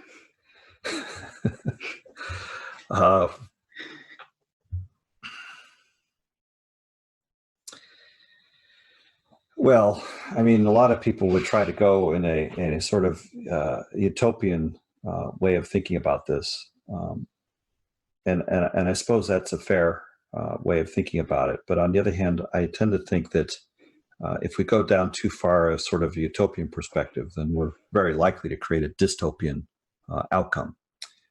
So in effect, there's a need to really identify, what are the necessary and sufficient conditions for long-term conscious, sustainable evolution. And again, these aren't lightly said things. These are actually really specific things. If you just have sustainability but you do not have evolution, then it's sterile and it will eventually die as the world changes, as the universe changes. If you have evolution without sustainability, you have lots and lots of change, but it obviously doesn't persist because sustainability has to do with persistence. So lots of change and then it all goes away because it didn't persist. And if we don't have consciousness, then in effect, it could be very well asked, well, what's the point? Why bother? What is the ultimate meaning of all of this? And so in effect, we're connecting the notion of meaningfulness back to life, back to essentially the totality of wanting to have all experiences and to be creative in all ways, right? So, we talked about it in terms of actuality and potentiality, and try to maximize the sum of all actuality and the sum of all potentiality multiplied together, right? So, it's a product of two sums. But the thing is that we could just as easily have said the product of two sums in terms of have every desirable experience and to create every desirable thing. And the universe, of course, is going to say, well, everything is desirable and it's just going to go do it all. Now, the thing that we're getting here is that, if we're really going to be kind of grounding these concepts, what we notice is that there is found to be this relationship between the notion of life and meaningfulness, the notion of life and consciousness, the notion of meaningfulness and consciousness, and that these three sort of act as a kind of ordinating basis for what the notion of goodness is in the notion of right relationship. So based on that, we could say, well, at the very least, the world will be a healthier place. People will be happier, and they'll be more glad to live there in that world. Now, we could talk about happiness set points and all sorts of things like that, but the notion of health is essentially much more of a grounded thing relative to the absence of life. Essentially, the difference between ourselves and a rock is enormous. So, in effect, there's a kind of holistic, almost fractal way of thinking about it, and to me, that just goes back into the notion of beauty and aesthetics. So, we've been talking a lot about ethics, but the twin concept to that is one of ethics. And so, one thing we can aesthetics, yes. Yeah. We've talked about the good, and to some extent, we've talked a little bit about the true, but now it's time to talk about the beautiful. One thing we can say categorically is that embodying these concepts, these principles, that the world to be will be much more beautiful than anything we could imagine today. So the concept of the goodness of choice is connected to a wholeness of self, a wholeness of world, and a wholeness of relationship between self and world. Yeah, that's the true part of it, right? And so now we're talking about the beautiful part. Mm-hmm. But in terms of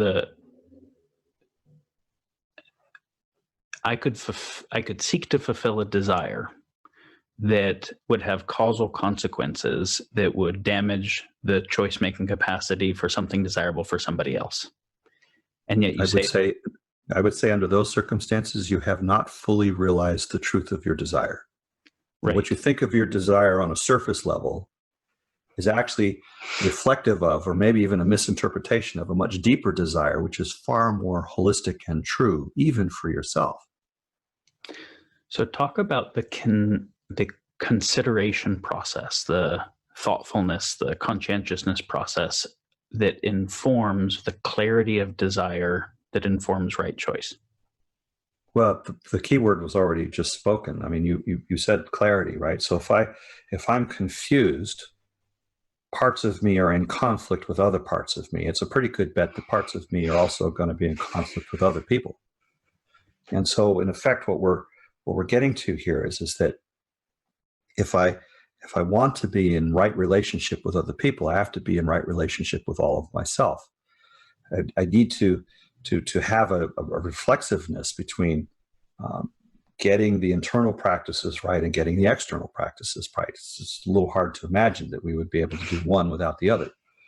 So, in effect, what we're saying, therefore, is that to develop the kind of continuity of self and the kind of continuity of other is also to have developed the kind of continuity of the past to the future, right? That I'm in a sense creating a goodness of outcome in the long term based upon the goodness of internal relationships and the goodness to self to world relationship in the moment.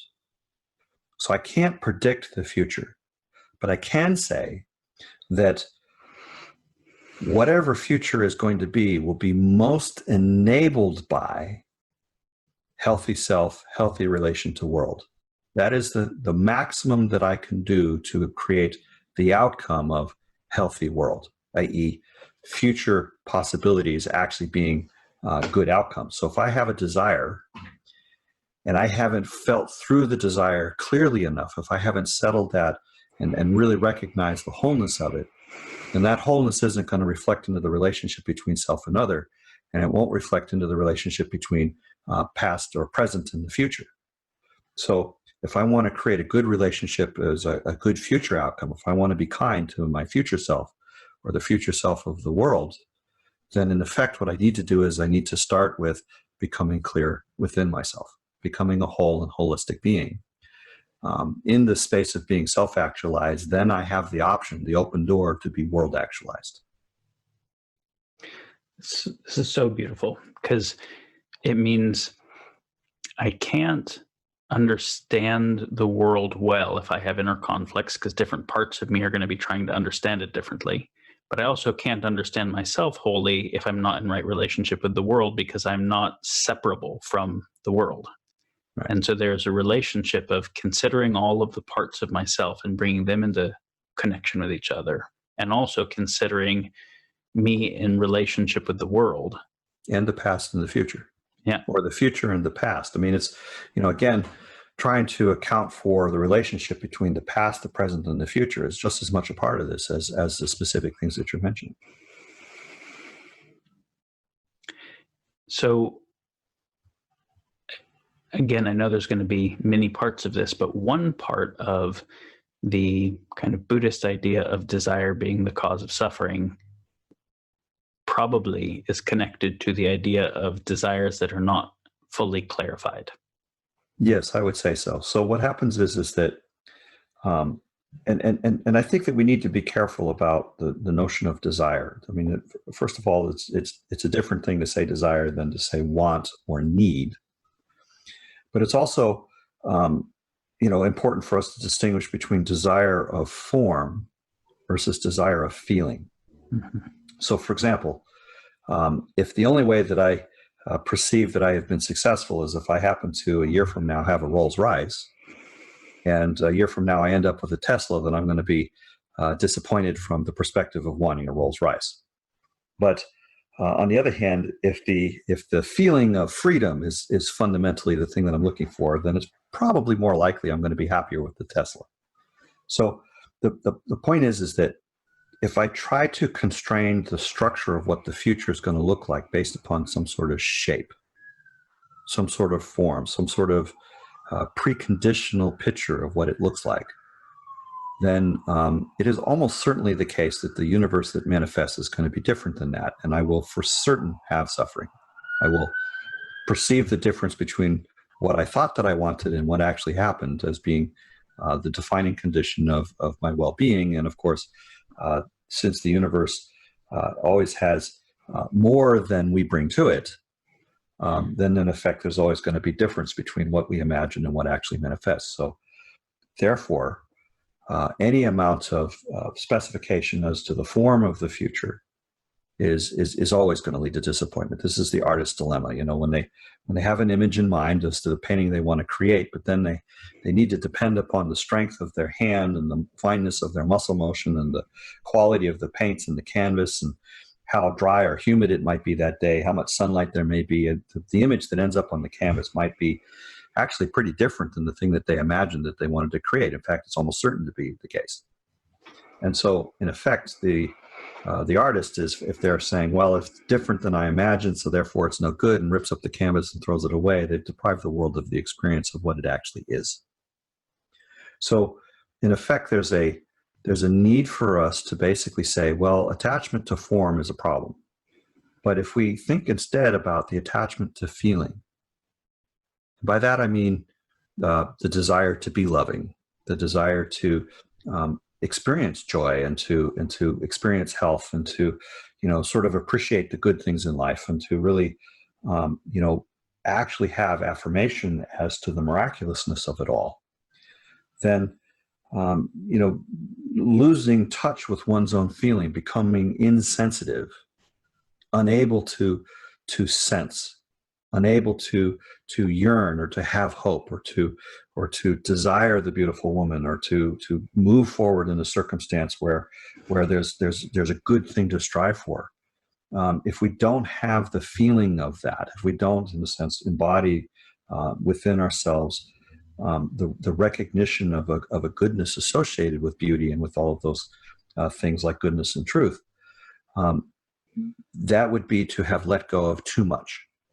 That would be throwing the baby out with the bathwater. We need to let go of the attachment to form. But I think that it's actually necessary for us to maintain an attachment to good feeling. And this is why a win-win is always possible. Not if you're attached to form. This is correct. Yeah. There's other reasons that support that particular assertion, and there's other theorems that are derived from that are actually even at least as important. But the point is that we really do need to have the hope of a win-win solution if we're going to search for one, and to essentially establish that there is a win-win solution, to establish that there is a good basis of hope, to have desire be a fundamental aspect of what moves and motivates us to live and to be healthy. Then, like I said, the meaningfulness, the beauty, it has to look good, be good, and feel good at the same time. Otherwise, we're not doing it right. So, well, we've covered so much. There's also so many areas we'd like to go, but this has already been past time. In wrapping up, two questions for listeners. One is, if they want to explore these concepts in more depth, what would you suggest for their study? And also, what would you suggest for practice for people wanting to develop in their quality of choice making? Well, in the first case, to study more, obviously the world is a rich place. We want to really, first of all, be reflective. Having a good meditation practice, or having a good, sort of therapeutic process, or some sort of processing that one does with one's friends and things like that, is actually pretty important. Obviously there's the UVSM website, there's the Immanent Metaphysics manuscript, and other materials that are available and out there. But in the sense of making sense of all of those kinds of things, small group conversations, reflective in connection to traditions you may already know that you've explored very deeply and really gotten to a deep place with, may assist you in learning about some of these topics. There's an awful lot of different directions a person can go as far as conversation is concerned, but a certain amount of curiosity, of always wanting to really pay attention to what are the good questions, and to seek to develop clarity. A good spiritual truth, or a good physical or physics truth is not something which is simple so much as it is something which is profoundly clear. And so, in effect, we want to strive for clarity. We want to notice, get disciplined about the assumptions. Notice when we're bringing assumptions in, and to ask questions about those, to check those kinds of things, to really pay attention and be discerning about your experiences and the meaning of those experiences, and the choices you're making and what those choices mean. And to really just develop a practice of continual reflectiveness about these aspects. And if you do all of that, you can't go far wrong. This was a delight. I'm super curious to see what questions and comments come from listeners when this podcast airs. If you have questions and you submit them, then we'll see if we can get Forrest to, if he's open to answer those. I imagine this is a podcast worth listening to more than once. And Forrest, thank you for your time, both in considering these things as deeply as you have to help bring clarity about these topics, and for being here today. You're welcome. Signing off for now. Thank you for being with us for this conversation with Forrest Landry. If you like this episode, then please share it with a friend and leave us a review on iTunes. If you're hungry for more information on these topics, check out Forrest's website, uvsm.com, and Daniel's blog, civilizationemerging.com. Make sure to subscribe to Collective Insights wherever you listen to podcasts so you don't miss an episode. See you next time.